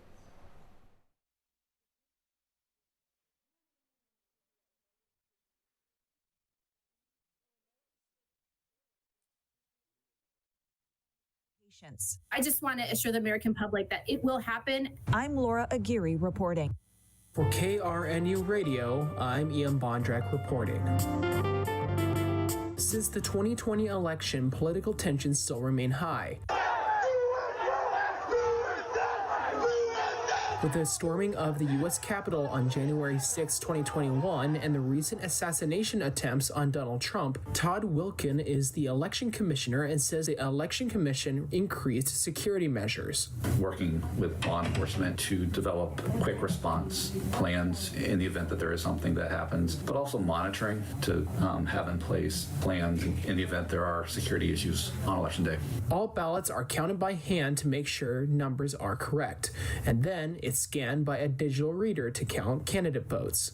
Wilkins says the number of ballots is carefully monitored. There's a hand count that's done of the volume of ballots for each precinct, and we always compare that to the number of ballots that we actually run through our scanners. Thank you, Ian. Here are some voting statistics from across the country and here in Nebraska on this election day. 82 million Americans voted early this election year, according to the Associated Press. While that's a high early voting block, it's not as big as the 103 million early voting ballots cast in the 2020 general election. Remember, America was still locked into the COVID pandemic back then. Many 2020 voters stayed away from vote booths and voted by mail or dropped off their ballots in early drop-off boxes. In Pennsylvania, a software malfunction in Cambria County temporarily prevented ballots from being scanned countywide. According to local election officials, an issue some Republicans quickly and baselessly alleged to be a targeted attack on the heavily GOP area. The Cambria County Board of Elections said in a statement that it learned of the issue early Tuesday and was quickly working to rectify it. They pledged to have every vote be counted in the county. A court approved the board's petition to extend voting time to 10 p.m. instead of the planned 8 p.m. close. Closer to home, Nebraska Secretary of State Bob Evnen says 364,000 Nebraskans voted early by mail in this general election. The mail ballot return rate has been running in the 90% range. Nebraska Secretary of State also says overall voter turnout across the state is projected to be about 72% of eligible voters. Roughly 1.4 million Nebraskans were eligible to vote this general election year. One more note, federal law enforcement officials are posted at the National Election Command Post tonight at FBI headquarters in Washington. They're monitoring potential domestic and international threats as Americans cast their ballots. The command center will be staffed 24 hours a day and will operate through Saturday. That's longer than in previous elections. Officials say it's because of concerns over potential post-election confusion, violence, or problems with voting certification. And after the commercial break, we'll welcome back Emma, Maddie, and Henry. They'll have more about the 2nd Congressional District and more election updates. Stay with us. There's a place in Lincoln where youth can challenge themselves, make friends, and give back to the community. And it's probably not what you're thinking. At the Bay Nonprofit Skate Park, youth learn to push their limits and work to improve themselves by learning and growing in a friendly and motivational environment, with opportunities for community outreach through Skate for Change, a movement where youth skate the streets giving important necessities to the homeless. The Bay Skate Park at 2005 Y Street, making a difference for youth and our community.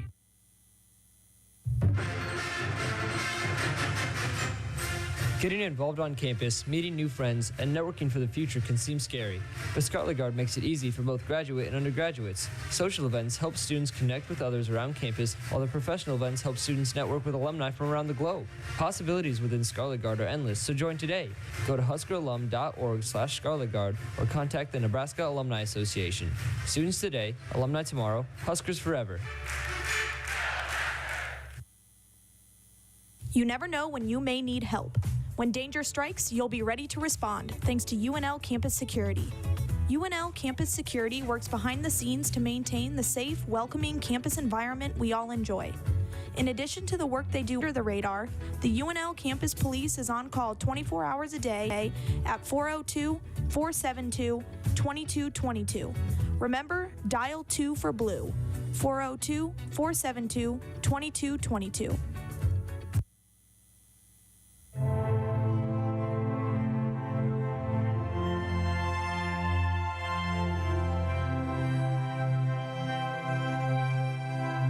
We now return you to KRNU Studios and our coverage of Nebraska Election Night 2024.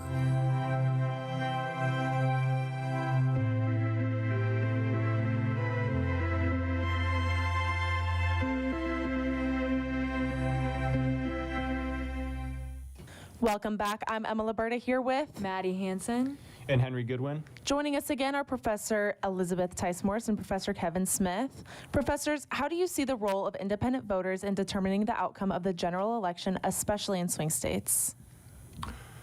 Well, I think independent voters play a primary role because, although most independent voters actually have partisan leanings, there are still those rare unicorns out there that are undecided independents. And, in districts like the 2nd District in Nebraska, it's the independents that effectively determine the outcome of the races. And that, the two parties are so divided, and people know well in advance of the election who they're going to vote for, except for independents who are, there is a certain segment of the independents who haven't decided, and then they can flip an election. Thanks for the insight, professors. Now let's hear from KRNU reporters Peyton Polat and Ben Droz, who will update us on the latest election vote results from the Nebraska Secretary of State. Thank you, Maddie. The Nebraska U.S. Senate race with Republican Deb Fischer and Independent Dan Osborne is a very prominent race this election time. Yeah, with 889 of the 1,326 precincts partially reporting, Dan Osborne currently has a 52% to 48% lead over incumbent Deb Fischer. However, only 57 of the 1,326 precincts have fully reported. Independent Dan Osborne is making waves in the race for Nebraska's U.S. Senate seat. With a focus on uniting Nebraskans across party lines, Osborne is advocating for bipartisan solutions to pressing issues like healthcare and infrastructure. On the other hand, this is a particularly interesting in a deep red state like Nebraska, when you have a Republican incumbent like Fischer running for re-election. Now back to the studio. Thanks, guys. Let's check back in with Nandini Rainakindi and Charlie Sherrick at the 2nd Congressional District Watch Party at the Cottonwood Hotel in Omaha. Nandini, Charlie, how are things looking? Things are looking great, thank you. We are waiting for Tony to come out. We're getting some rumors he should be coming out here soon. We're hearing a lot of people get pretty excited about this blue dot. I was walking around and somebody said, quote, "I think the blue dot is secure," in high hopes that Tony and other Democratic people running tonight are going to win. Nandini? Yeah, and there have been some notable senators, Nebraska senators here as well. We have John Kavanaugh here too, and then John Frederickson, and they're here doing interviews, getting ready to talk to people, and they seem excited to see the results as well. So back to you guys at the studio. Nandini and Charlie, I'm here with UNL political science professors Kevin Smith and Elizabeth Tice-Morse. Professors, in what ways have Tony Vargas and Don Bacon tailored their campaigns to address the unique demographics and concerns of voters in the 2nd District?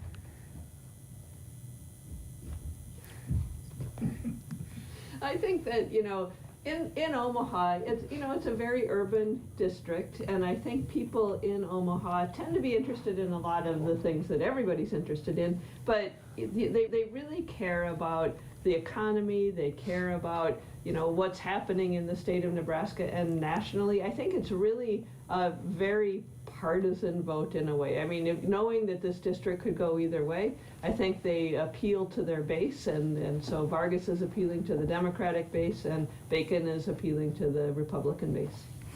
Yeah, I think I would agree with that. I think what they're both trying to do is drive up turnout of their respective bases, because they recognize that that's going to play a critical role in the outcome of the election. The only thing that I'd add is that both of them have to successfully appeal to independents if they're going to win that race. And in some ways, the candidate that is most successful in reaching those non-partisan aligned voters is probably going to be the one that wins the race.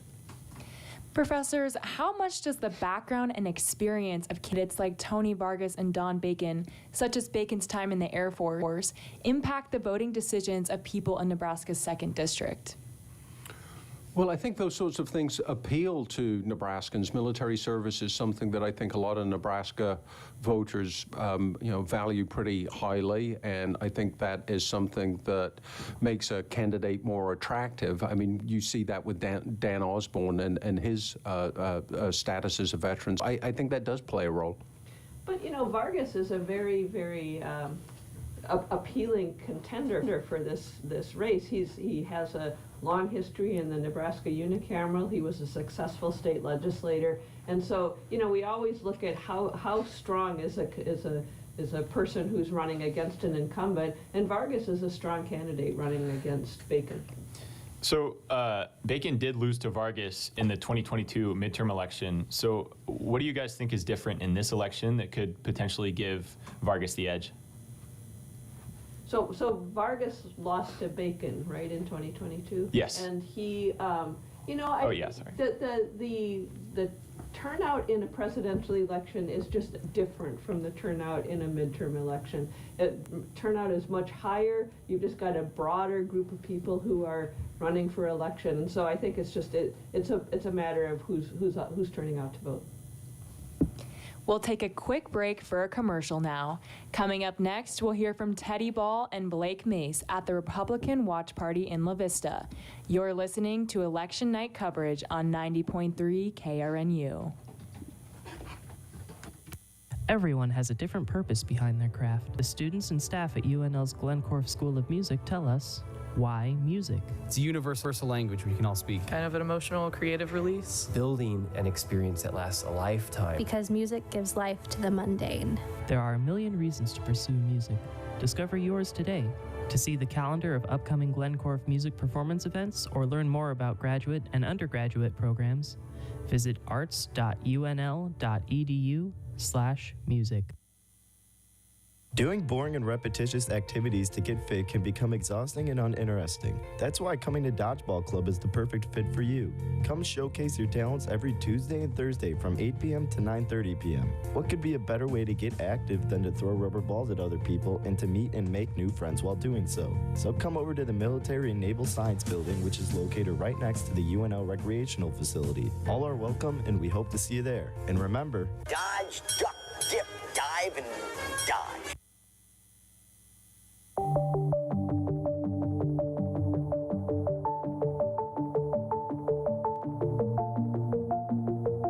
We now return you to KRNU Studios and our coverage of Nebraska Election Night 2024.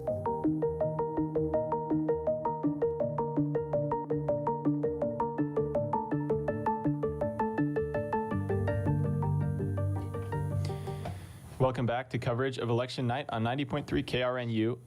Blake Mace and Teddy Ball are at the Dan Osborne Watch Party in La Vista at the Embassy Suites Convention Center. Blake, Teddy, how are things shaping up for Osborne?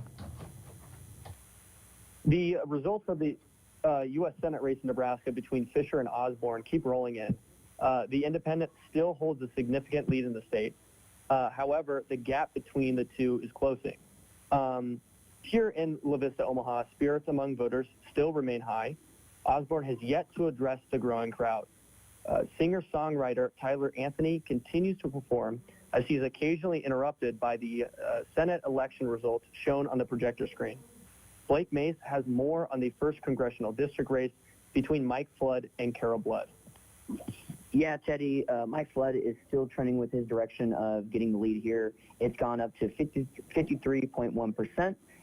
Carol Blood is sitting at 46.9% here with 44% expected votes in. We still have 175,000 estimated that are remaining, so there's still a lot to be going on there, but Mike Flood continues his trend of a lead. And again, here we got a little funny moment as the national news on the projector showed our Osborne Watch Party, and allowed cheers from everyone erupted as they saw themselves on national TV. So that was a little bit of a cool moment here. But again, we're still waiting for Osborne to speak. Music is still playing, and the vibes remain high.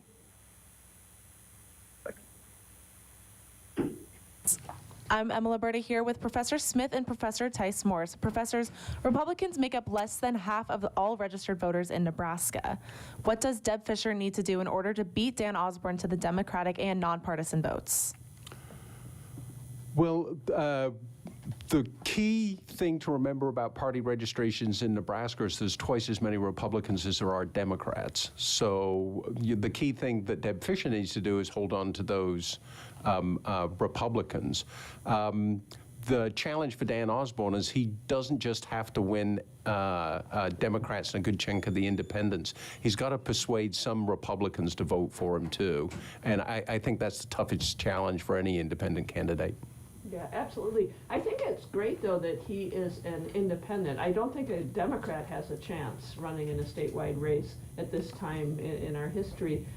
But he, as an independent, can appeal to a broader range of people. So I think, you know, it was good of him. I know he didn't choose to do this strategically, but it was a smart move for him to run as an independent. Dan Osborne's campaign is focused heavily on progressive issues that resonate with younger voters. Given that younger voters are a growing demographic, do you think Deb Fischer should have adjusted her messaging to appeal to this group more? Well, I agree with what Kevin said. You know, Fischer needs to appeal to Republicans and get them out to vote. And if she can do that, she'll win the race. I don't think she has to change her message. I mean, one thing that Dan Osborne did that was really, I think, a good move in terms of campaigning is that he held just a whole bunch of, you know, talks around the state, and he met with tons of people, and that got him to be, you know, people got to know him by doing that.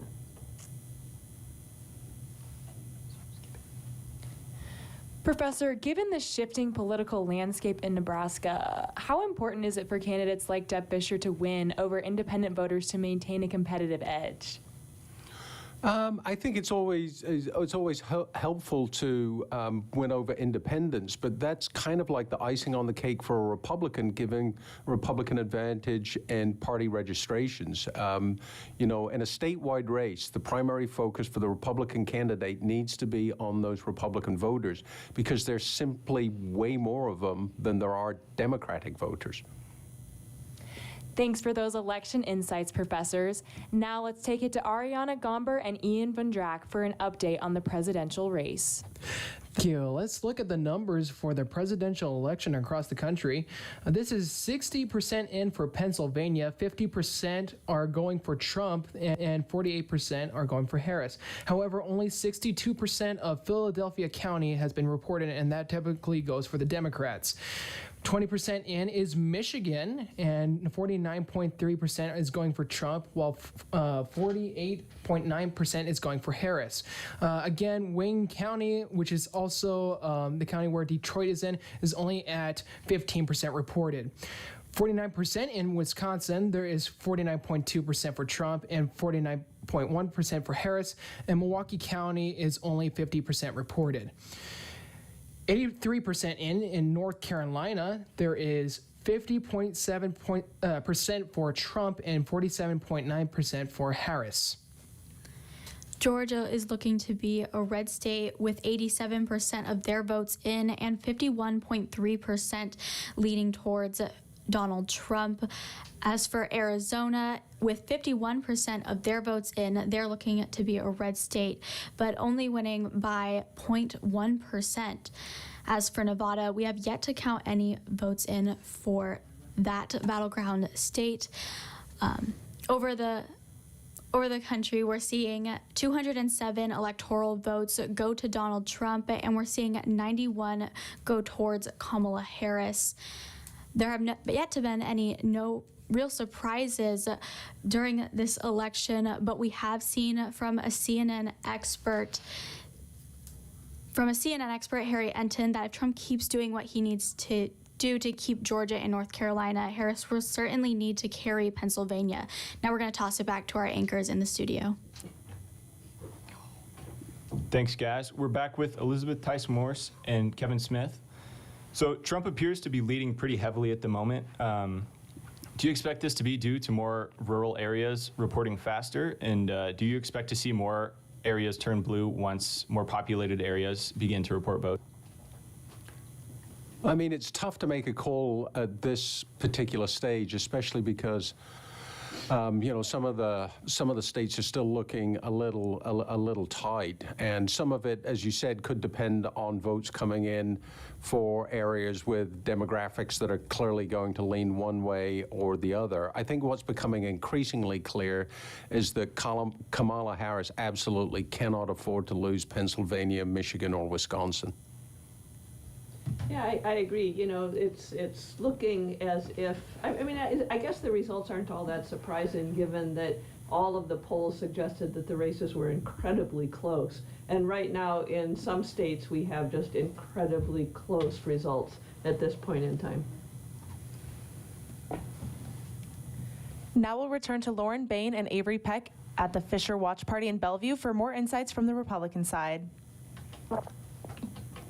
Thanks, guys. We spoke with Mike Flood earlier, and he told us that although the party is becoming more lively, the candidates are really beginning to feel the pressure. They will not be able to fully relax until the night is over and the votes are counted. We also heard speeches from 3rd Congressional District Republican candidate Adrian Smith and Nebraska Senator Pete Ricketts. Both candidates have their hands full with endless lines of people waiting to speak with them.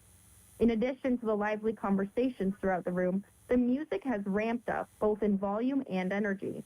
The song choices of tonight are reflecting the feelings in the room, with songs like Danger Zone and The Final Countdown playing over the loudspeakers. Lauren, how do you think the candidates are looking at this point in the evening? The candidates and attendees seem confident in tonight's results, as almost no one is focusing on any of the 3 TVs mounted throughout the room. Instead, they seem to all be focused on the statewide candidates and fellow Nebraskans here. Tonight's event has had a great turnout, with many counties across the state being represented. The candidate speeches are momentarily paused for a while to allow the nominees to mingle among the crowd and take interviews with the media outlets present. As the hours pass by, the energy in the room remains hopeful and excited. Reporting from the Beardmore Event Center, this is Lauren and Avery for 90.3 KRNU. Thanks, Lauren and Avery. Now let's take a quick break for a commercial. When we return, we'll hear some final election vote numbers from Peyton Pohlad and Ben Droz. You're listening to Election Night coverage on 90.3 KRNU. 20 seconds. Another kid drops out of school. If we do nothing, 3.5 million kids won't receive a diploma over the next 4 years. United Way knows that kids who have a caring adult in their life are more likely to make it. And the difference between a dropout and a graduate could be you. Take the pledge to volunteer now at unitedway.org. Brought to you by United Way and the Ad Council.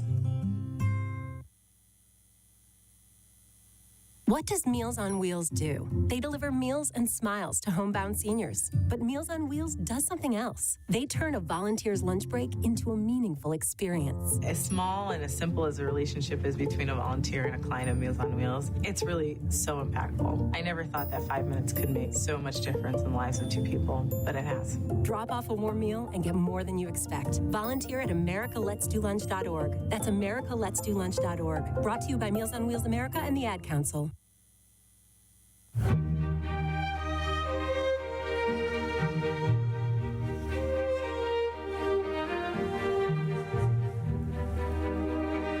We now return you to KRNU Studios and our coverage of Nebraska Election Night 2024.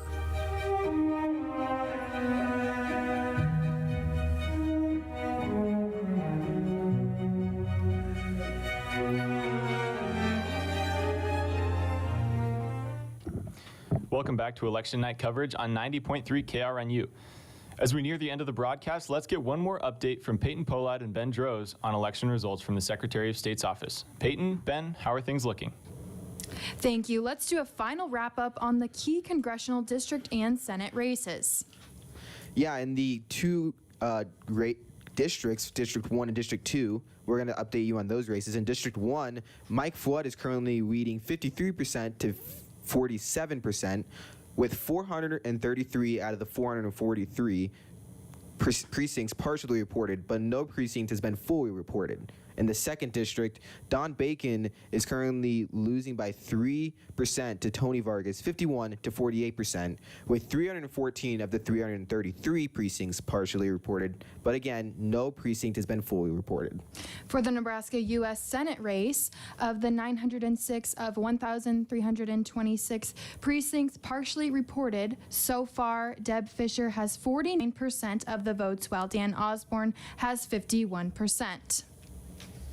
Let's now throw it over to Ian Vondrek and Ariana Garber, who are keeping a close eye on the U.S. presidential race.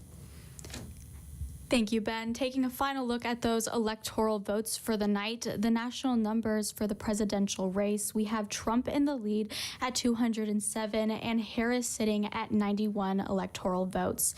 In the state of Nebraska, we've seen the switch to a red state at 51.66%, but we're still seeing the 2nd congressional district as a blue at 54.61%, and that possibility of the one electoral vote could go to the Democratic Party. And it seems like none of the battleground states so far have not been called for neither Kamala Harris or Donald Trump. And we probably won't be able to see those results until later tonight or even tomorrow morning. So this will definitely be a long night for America. Let's toss it back to the desk. Thanks, Ariana and Ian. Professor Smith and Professor Tice Morse, thank you so much for talking with us tonight and sharing your expertise. As our election coverage on KRNU draws to a close, what are your final thoughts about this election night? I think the final thoughts that I'd have is I'm not seeing anything that's too surprising. That actually, from what we're seeing right now, the polls in most of the races, including the presidential race, seem to be, the crystal ball of the poll seems to have worked pretty well. Yeah, I agree 100%. I think the polls were, said it would be a close race, and I think it is. It'll be interesting to see how the major battleground states play out. I don't know how Pennsylvania, Wisconsin, and Michigan will go, and those are key for Harris. If she loses any of those, she I don't think has a chance to win. When do you think we can expect to learn the final results for the election? Not within the next hour. I feel fairly comfortable in saying that. I think it could be tomorrow morning before we really get a confident call on the race. So, do any of the results of any of the ballot initiatives surprise you at all? So I was looking at them, and I wasn't surprised. It's funny, people are voting for things that I had expected them to vote for. It is a little odd, though, in Nebraska that the ballot initiatives people are voting for tend to be the more liberal side. I mean, they're voting for a lot of these initiatives, and it tends to be a more liberal position. So it's an interesting outcome. Yeah, and I would, certainly agree with that fact that there's clearly a lot of conservative voters in a very conservative state voting for pretty progressive causes. I find really interesting.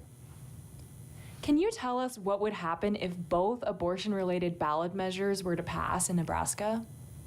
It's a two-step process. Essentially, the governor has to declare that the two ballot initiatives conflict, which would be fairly easy to do because they clearly both can't become law. And then the one with the most votes wins.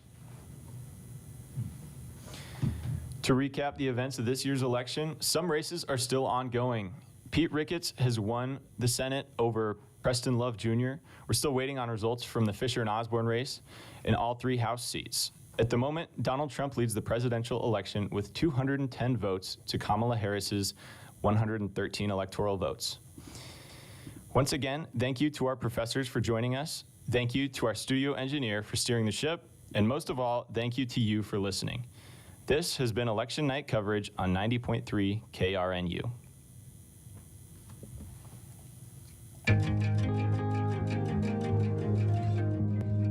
This has been Nebraska Election Night 2024, a news production of 90.3.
Welcome back to Nebraska Nightly. I'm Harmon Johnson. And I'm Mackenzie Noble. Well, a race has just been called. Mike Flood has just won the Nebraska's 1st congressional district. Yes, and we'll take you live to his victory speech right now. Have been driving every inch of all these counties, and I can tell you they're excited about finding solutions. They're sick and tired of a broken border. They're sick and tired of runaway spending. They want solutions. And tonight, we've done a good job for 2 years identifying the problem. Tomorrow, we start with the solutions. There's so many of you in this room that I see here tonight. I see Mayor Hike. It's great to be in your community. Mayor Hike's the Bellevue mayor, and this town is on the move. Its population is skyrocketing, new houses, indoor aqua centers, everything you could want right here in Bellevue. I want to say thanks to all the mayors, all the state senators. I want to say thank you to the federal delegation. I don't know if a lot of people know this, but our federal delegation is one of the most cohesive in the nation. There's only 5 of us, 2 senators, 3 congressmen, but we get along famously. Deb Fischer keeps us in track every single day, lets us know what we're doing wrong, and tonight we're here for her, we're here for Dawn, we're here for Adrian, and we're here for Pete Ricketts. Let's hear it for everybody in the Nebraska federal delegation.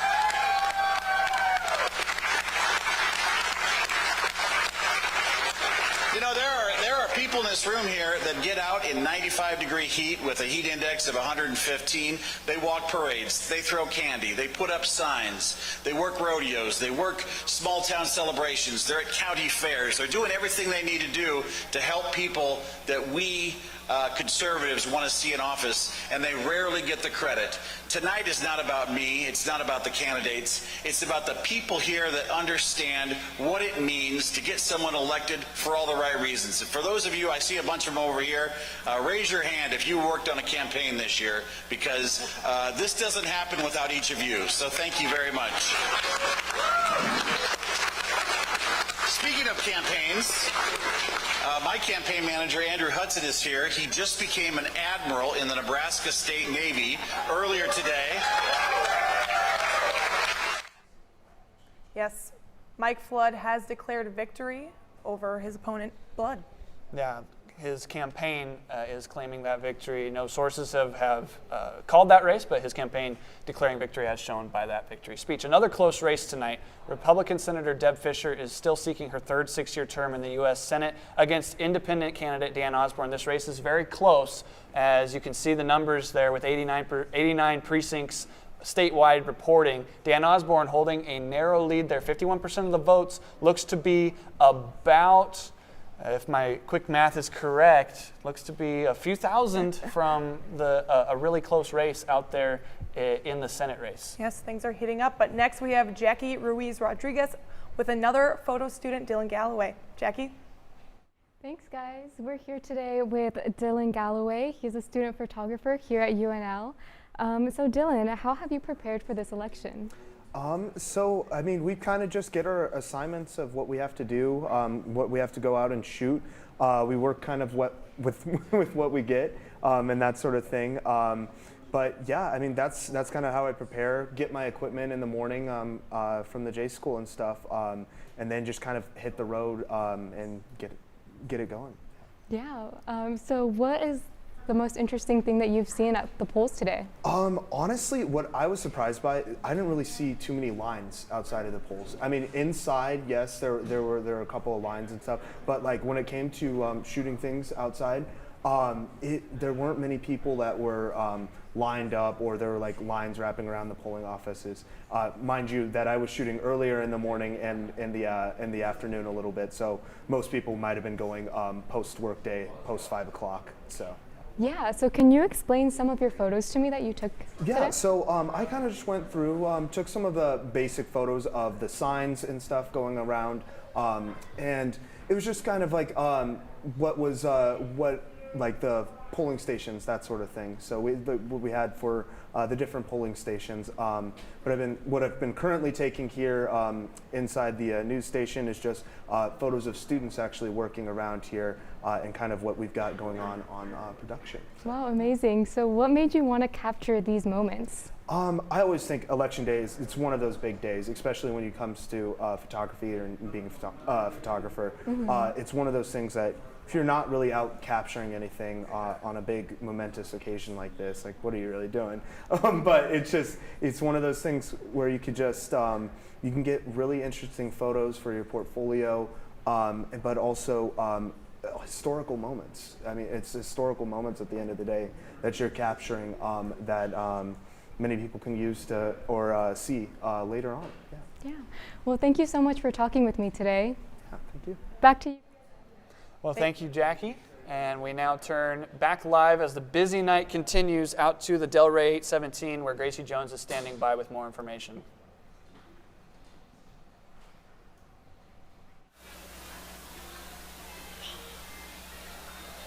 I'm here live in Lancaster at the Democratic Watch Party, and things are starting to heat up a little bit. It's getting later in the night, and people are getting more excited. Now, when it comes to a lot of the election results, we're still too early to tell, but some of the Democratic people are definitely confident in what their poll elections might be like. In the meantime, we've had the opportunity to interview Carol Blood. Carol Blood is running for the 1st Congressional District of Nebraska. Now, she's not the incumbent, but she has very much confidence in herself that she will be able to win this election. We've also had the opportunity to interview Daniel Evers, who wants to represent the 3rd Congressional District. Now, this district is pretty massive when it comes to Nebraska. It covers over 3/4 of the state. That's over 65,000 square miles. He's never held a political office before, but we were able to interview him, and he was able to tell us why he's confident that he will be able to win in that race. Now, as we're looking around here, there's people getting excited, getting ready to learn the results here, so we hope that, you keep watching and that you keep getting excited. Now I'm going to throw it back to you at the desk. Well, thank you, Gracie. Now we have more results of the presidential election with former President Donald Trump and Vice President Kamala Harris. And it looks like, from the results we have so far, statewide, Donald Trump is at 53%, where Kamala is at 46%, with Trump in the lead. Continuing on with the results as they come in, again, around 129 of the precincts are in statewide. In District 2, for Donald Trump, he is behind Kamala Harris. That's that blue dot in the Omaha area. Kamala Harris currently leads that area, 54% of the votes out there in District 2. And now in District 2 again, we have Republican Don Bacon with 49%, under Tony Vargas with 51%, with 0 of the precincts reporting. And wrapping things up in the races that have not yet finished out in District 3, Adrian Smith still holds a commanding lead out in the western part of the state with 78% of the votes in out of the 129 reporting precincts. That is most of what the results are for the state of Nebraska. And now we have more from social media with Smart Lab with Maddie Fox. Maddie? Thanks, Mackenzie. So today we have a Senate race word cloud. So some of the most important things talking about when we talk about the Senate, obviously, Deb Fischer, Dan Osborne, because those are our 2 candidates. Then we have Nebraska, obviously, it's the Nebraska Senate race. We have Senate, IVF is over here, ooh, sorry. And then polls, vote, just couple things like that. And then based off of that word cloud, we have a few AI summaries. So the first thing is Dan Osborne's momentum. A lot of social media has been about Dan Osborne today. There's not much about Deb Fischer. So the AI summary says Deb Fischer struggles. It says Senator Deb Fischer faces criticism for her lack of presence in Nebraska. And then in our neutral opinions here, we have polls indicate tight race. Our recent polls show a neck-and-neck race between Dan Osborne and Deb Fischer, highlighting the competitive nature of the Nebraska Senate election. So obviously, this Senate race is very competitive. And then again, we have a fake rancher controversy, which is a negative opinion. That's why it's red. And then a lot of this momentum can be based off of this video of Dan Osborne. It was last night. This was taken of him changing a tire of a fellow Nebraskan. So he's kind of gotten into that Good Samaritan role today, and that's kind of why a lot of these mentions have been all about Dan Osborne. And that's all we have for the Smart Lab for this election night. Back to you guys at the desk. We're back with more initiative results now as those continue to roll in. Starting off with Initiative 434. Again, just to remind everybody, Initiative 434 is the Protect Women and Children Constitutional Amendment. The ballot language states that the Nebraska Constitution shall be amended to include a new section which provides that a woman who seeks an abortion necessitated by a medical emergency or when pregnancy results from sexual assault or incest, that children shall be protected in the second and third trimesters. With 129, it's about 50-50 there as we move to 439, which is the other abortion initiative. Yes, so Initiative 439, if it's approved by voters, this would allow women in Nebraska to have an abortion until fetal viability. That's genuinely between 23 and 24 weeks of pregnancy, and that's when the fetus would be able to survive outside the pregnant woman's womb. We're looking at about 54% for this initiative and 46% against.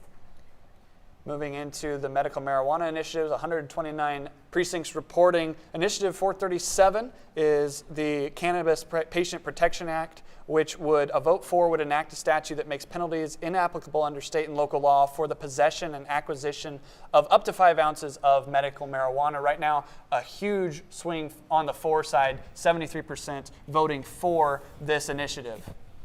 And next is Initiative Measure 438, which this is going to statute. It will make penalties applicable for possession, manufacture, distribution, and delivery of dispensing cannabis for medical purposes by registered private entities, and that establishes a Nebraska Medical Cannabis Commission to regulate these activities, with 69% for this initiative and 31% against.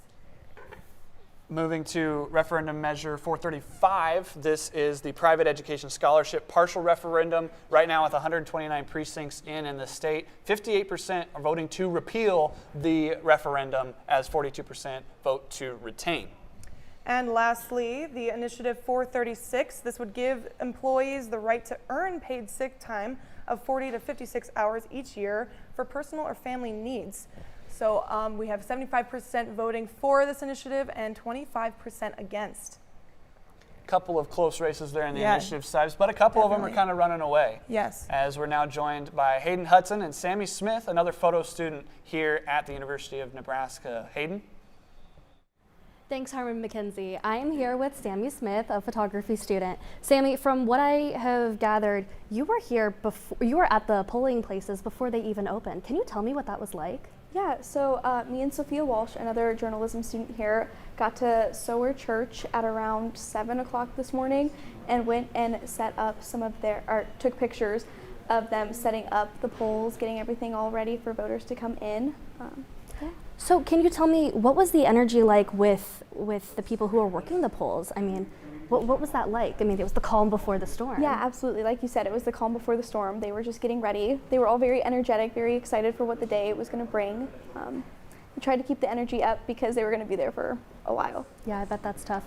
So can you tell me about the photos that you shot and why you decided to capture those images? Yeah, so I focused on one woman who was setting up all of the signs, posting them all up on their boards.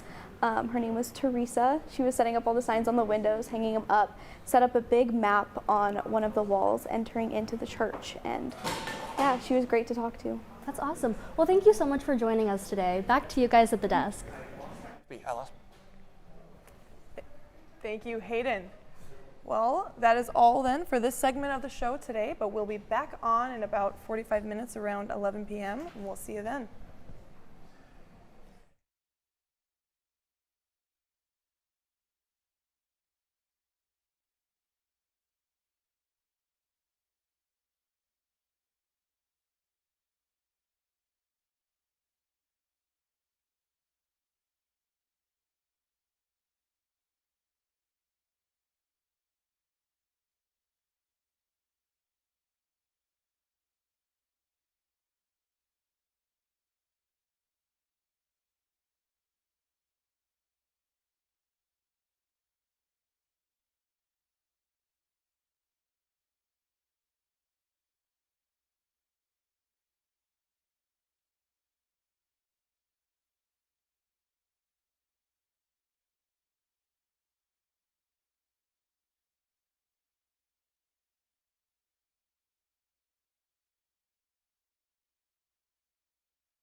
Welcome back to Nebraska Nightly. I'm Mackenzie Noble. And I'm Harmon Johnson. We have breaking, as of this moment, we have a live interview, a Nebraska Nightly exclusive. Trey Marler is standing by with District 1 incumbent Mike Flood. Trey.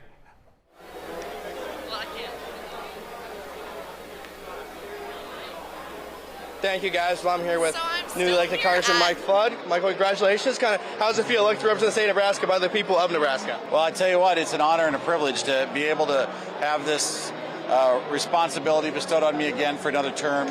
I've been in Congress for 2.5 years, and you know, when you represent a district as diverse as Lincoln and Norfolk and all these other towns, you know, having a resounding victory means a lot to me, and tonight we get to go there, so great. I know you said in your victory speech, the elected's fun, but the work starts tomorrow. What does the work look like now that you're back in the Congress seat? Well, a little bit of it depends on what the Congress looks like. You know, do we have the Senate? Do we keep the House? And who's in the White House? And right now it's looking very good for Republicans, and that means we have the chance to really do some big things, like really shut down the border and make sure it's secure and stop this excessive runaway spending. And more than anything, find solutions to all these problems that we've talked about in a divided Congress for the last 2 years. So there's big changes ahead for America, and I think they'll be very positive. I saw you up there taking pictures with Senator Ricketts, just talking to people all around. What does it mean to have the turnout that the conservatives had tonight for such a special night? Well, I tell you what, I was so happy when I saw the turnout in rural Nebraska. When I was at my polling place in Norfolk, I thought, we're going to be okay. The conservatives are coming home. We're going to be fine. People are showing up to vote. They care. They're ready to go. Congressman, thank you very much. Congratulations. Again, that was Mike Flood, newly elected congressman for the state of Nebraska. For now, I'll send it back to you guys in the studio. Well, thank you, Trey. Certainly a great interview there out at Bellevue. Next, we have, again, Jackie Ruiz Rodriguez joins us again with another photo student, Fisher Madsen. Jackie? Thanks, guys. We're here with Fisher Madsen, who is another student photographer. Thanks for being here, Fisher. Yeah, of course. So you have been taking pictures inside of the college all evening. What has that been like for you? It's been really cool. So most of the time, I enjoy taking photos of sports and all that. So this is the first real assignment / news thing I've gotten to do. And it's been really cool just seeing what everyone here is doing. We got coverage going from all different angles. We got Nightly here, and we've got KRNU running their own stuff, social media on the top floor. So it's just been really cool to see what all is going on. Yeah, definitely. Can you walk me through some of the photos that you've taken? Yeah, so for a lot of these, I like the idea of getting close and personal, showing people, hey, this is what's going on here. And I put on a short lens on my camera on purpose, so it kind of forces me to get close. And another thing I like doing with my photos is finding cool different angles that a lot of people might not necessarily look at. So it's anybody can oh, look, there's a photo, but if you get it from a lower angle, it's oh, that's kind of interesting to look at. You don't really see that, you know? Yeah, so what kind of inspired the photos that you've taken this evening?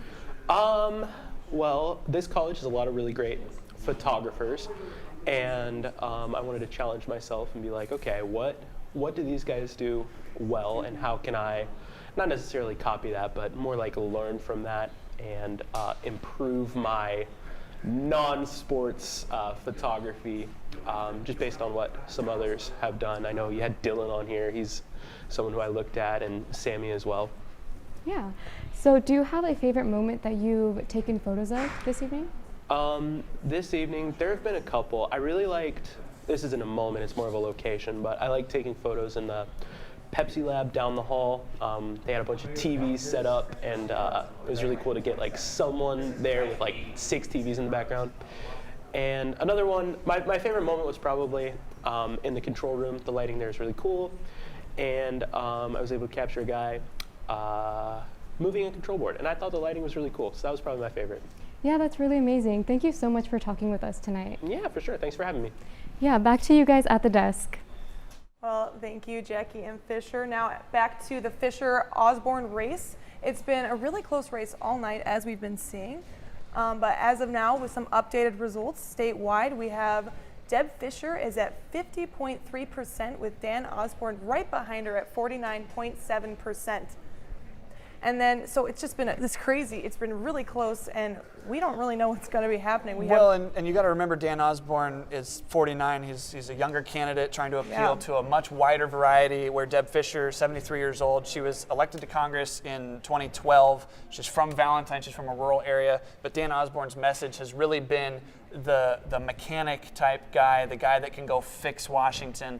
And it'll be interesting how this race plays out the rest of the night. You know, this is probably one of the closest races we've been tracking all night. 212 100%. Precincts reporting. Going to be a close one as the night continues to go on. Next, we have the presidential results from the statewide here in the state of Nebraska. Right now, 212 precincts reporting, 54% of the popular vote going to former President Donald Trump, Vice President Kamala Harris with 46% of the votes. And next up with District 1, we have Trump with 49.6% of the votes in District 1, and Kamala right behind with 49.1%. And that is a much closer race than I think anybody in District 1 predicted. Donald Trump with about the same amount as Kamala Harris, in fact, 0.5% of the popular vote.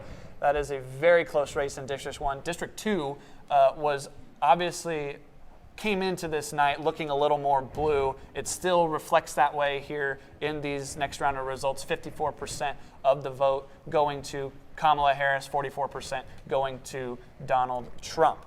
Very close races all night tonight. Next with District 2, keeping that up, we have our Congress. We have Don Bacon right behind Tony Vargas. Tony Vargas is at 51.1% of the votes as of now. And I think that's a little bit closer race than anybody in District 2 is expecting, with Tony Vargas only leading by a slim margin.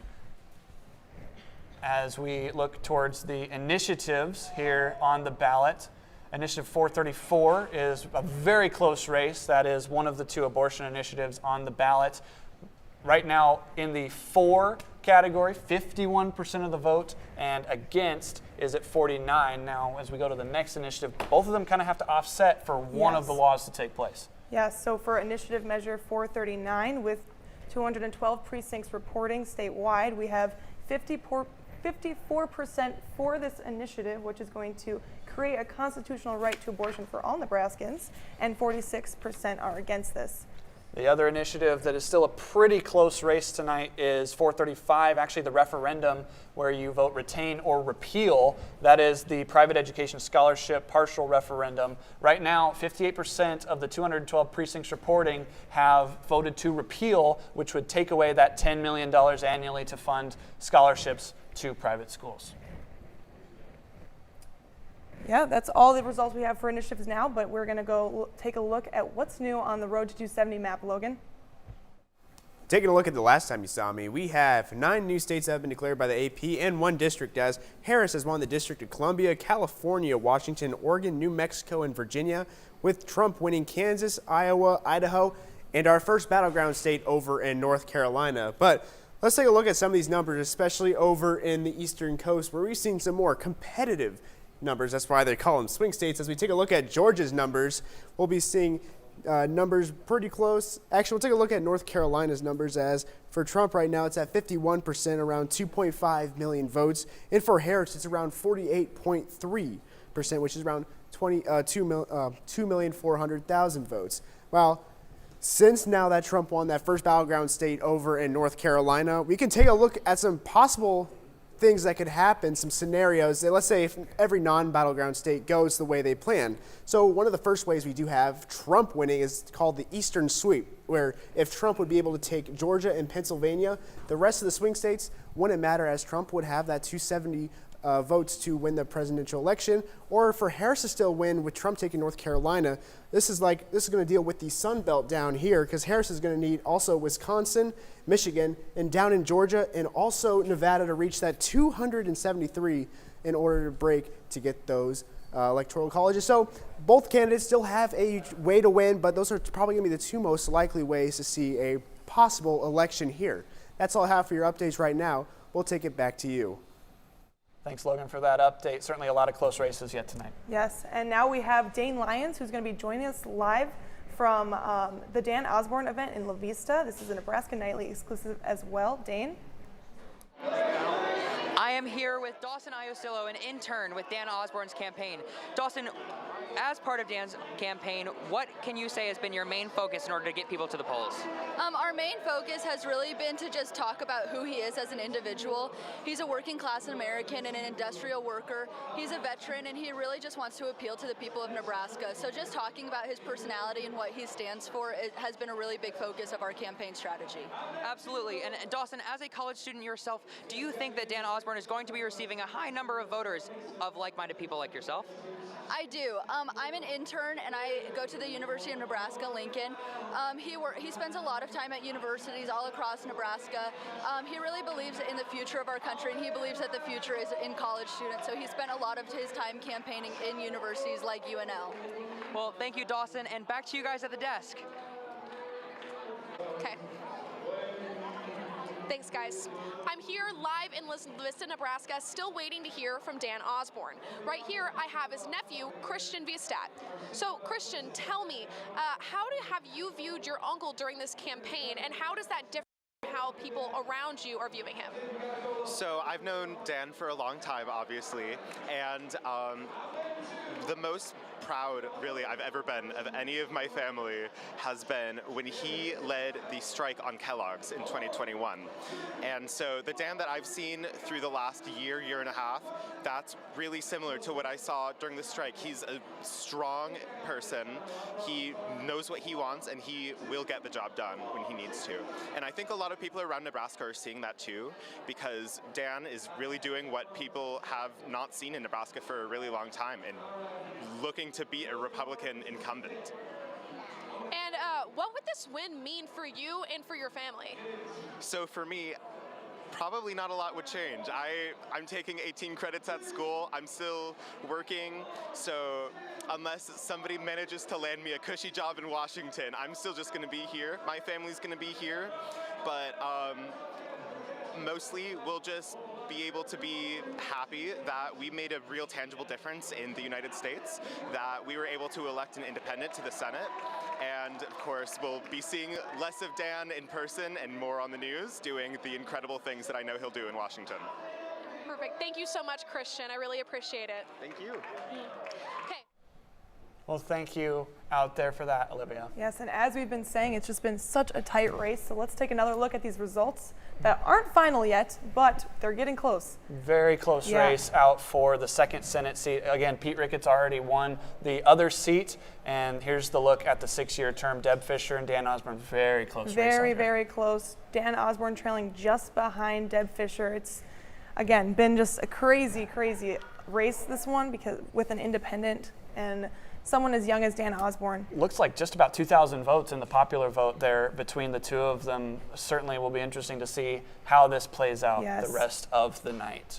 We have another on-set interview here in studio. Hayden Hudson sits down with Macy Byers. Take it away, Hayden. Thanks, Harmon and Mackenzie. Like you said, I am here with Macy Byers, and she is a senior broadcasting and journalism student here. And you are here with our media team. Can you tell me about the media team, the data team, and what you guys do? Yeah, so we've been working all night to update the races on our website. So we've just been looking at mostly like the state races, but also the presidential and the federal races, so Senate. And it's been interesting to look at them because most of them, even though we have a lot of data coming in, they are too close to call. And that will probably be the case for the rest of the night as well. So, election night's almost over. I mean, we're pushing it. But like you said, there's a lot of things that aren't going to be called yet. Is there anything right now that we can feel strongly about? Sure. So I would say, and obviously this is not an official projection, this is just sort of my analysis. The paid sick leave ballot initiative is currently about 75% for and 25% against. That's roughly what's going on right now. And that is pretty much a blowout in terms of ballot initiative. So I think we can be confident about that one. Legalization of medical marijuana is also looking pretty strong right now, and the other initiative that is to regulate that as well. And then some of these races have been called, but really not a lot. I have written down here, we have one Senate call, the special Senate race for Ricketts, and he was running against Preston Love Jr. So he has won, or Ricketts has won that seat once again. We have, for state legislative calls, we have Kavanaugh in District 9, who has been called as the winner. District 29, Bostar, in District 11, McKinney, but both of those were running unopposed. So they were already the winners tonight. And then other races are very close. And we will probably not know the results tonight. And that's okay. A lot of the ballots are not counted yet. It's about, I think we had, trying to remember the number here, I think it was 550,000 out of 1.2 million registered voters who have submitted a ballot, or which has been counted. So we still have like half of Nebraska to go to count. So definitely still working on it. Well, Macy, I really appreciate everything that you've said and all of the data that you've brought. Thank you so much for being here. And back to you guys at the desk. Well, thanks, Hayden. Another great interview here in studio. Yes, and now we are joined live by Gracie Jones once again with the Lincoln Democrats at the Delray 817 here in Lincoln. Gracie?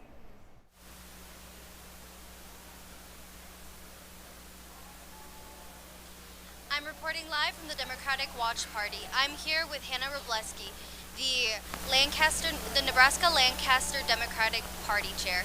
To start off with, Hannah, could you tell us how many attendees we had today? Well, we had about 182 who signed in, but I believe we had about 200 here overall, so pretty good turnout. Thank you, Hannah. Can you tell me a little bit more about the Lancaster, Nebraska's Democratic Party's plan to increase minority and young voter turnout?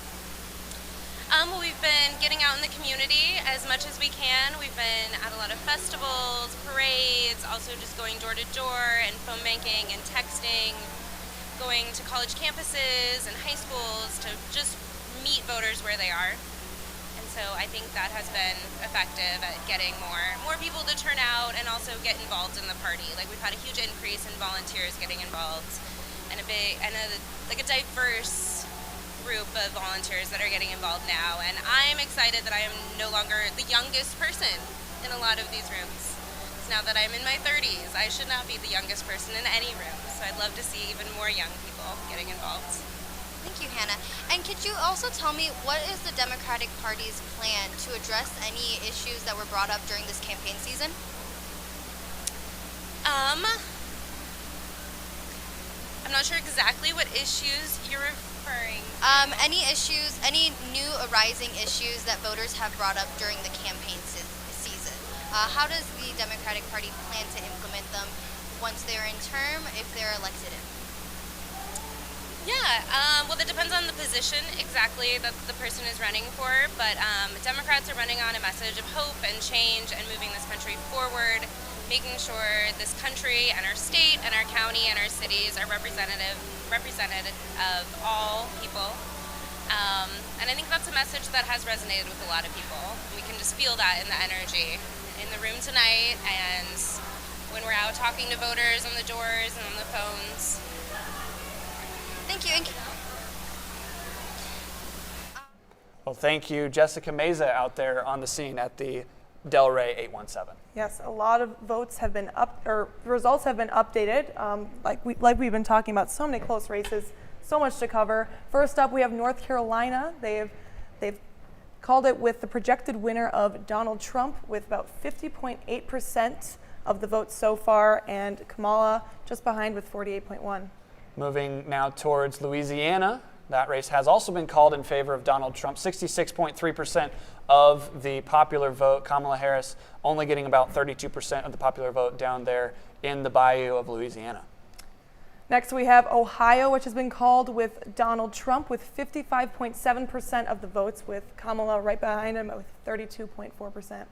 Next up is Texas, a state that Donald Trump spent a lot of time in the last couple of days of his campaign with the Joe Rogan podcast appearance. That has been called in favor of Donald Trump. 56.2% of the popular vote. Kamala Harris trails with 42.6% of the popular vote. Next is a big swing state of Pennsylvania. Has not been called yet, but we have Donald Trump with 51.3% of the votes in, with Kamala right behind him at 47.7%. Up next is Wisconsin, another one of those big swing states right now. Donald Trump's slim margin in the popular vote, 50%, has been put in favor of Donald Trump. Kamala Harris, 48%. That is a big swing state in the race to 270, one that each candidate must win for the presidency. And another swing state of Georgia, with Trump in the lead with 51% of the votes so far, and Kamala with 48.3%. And Michigan, the final state we have results for tonight. Donald Trump, slim margin, 50.8% of the popular vote. Kamala Harris, 47%, about 40,000 popular votes there. So it's a very close race. A lot of swing states still out there for the taking. Yes. Nebraska Nightly would like to thank all of the crew that helped put this production on. We also would like to thank our live crews, including Trey Marler, Sophie Farrell, Dane Lyons, Patience Go, and Gracie Jones for getting coverage on the scene. We want to thank Maddie Fox for keeping an eye on the trends in the Smart Lab, and Logan Schlattman for tracking the road to 270 at the map wall. We also want to thank Jackie Ruiz Rodriguez and Hayden Hudson, who interviewed various guests throughout the night, as well as Damon Bennett for contributing information. Lastly, we'd like to thank all the faculty and crew for all their help tonight. There's just so many people. We would be here all night if we thanked them all by name. Again, one final thank you to everyone in our crew who helped put this production on and brought you coverage of the 2024 election. Nebraska Nightly is a student production of the College of Journalism and Mass Communications. Have a great night, everybody, and God bless America.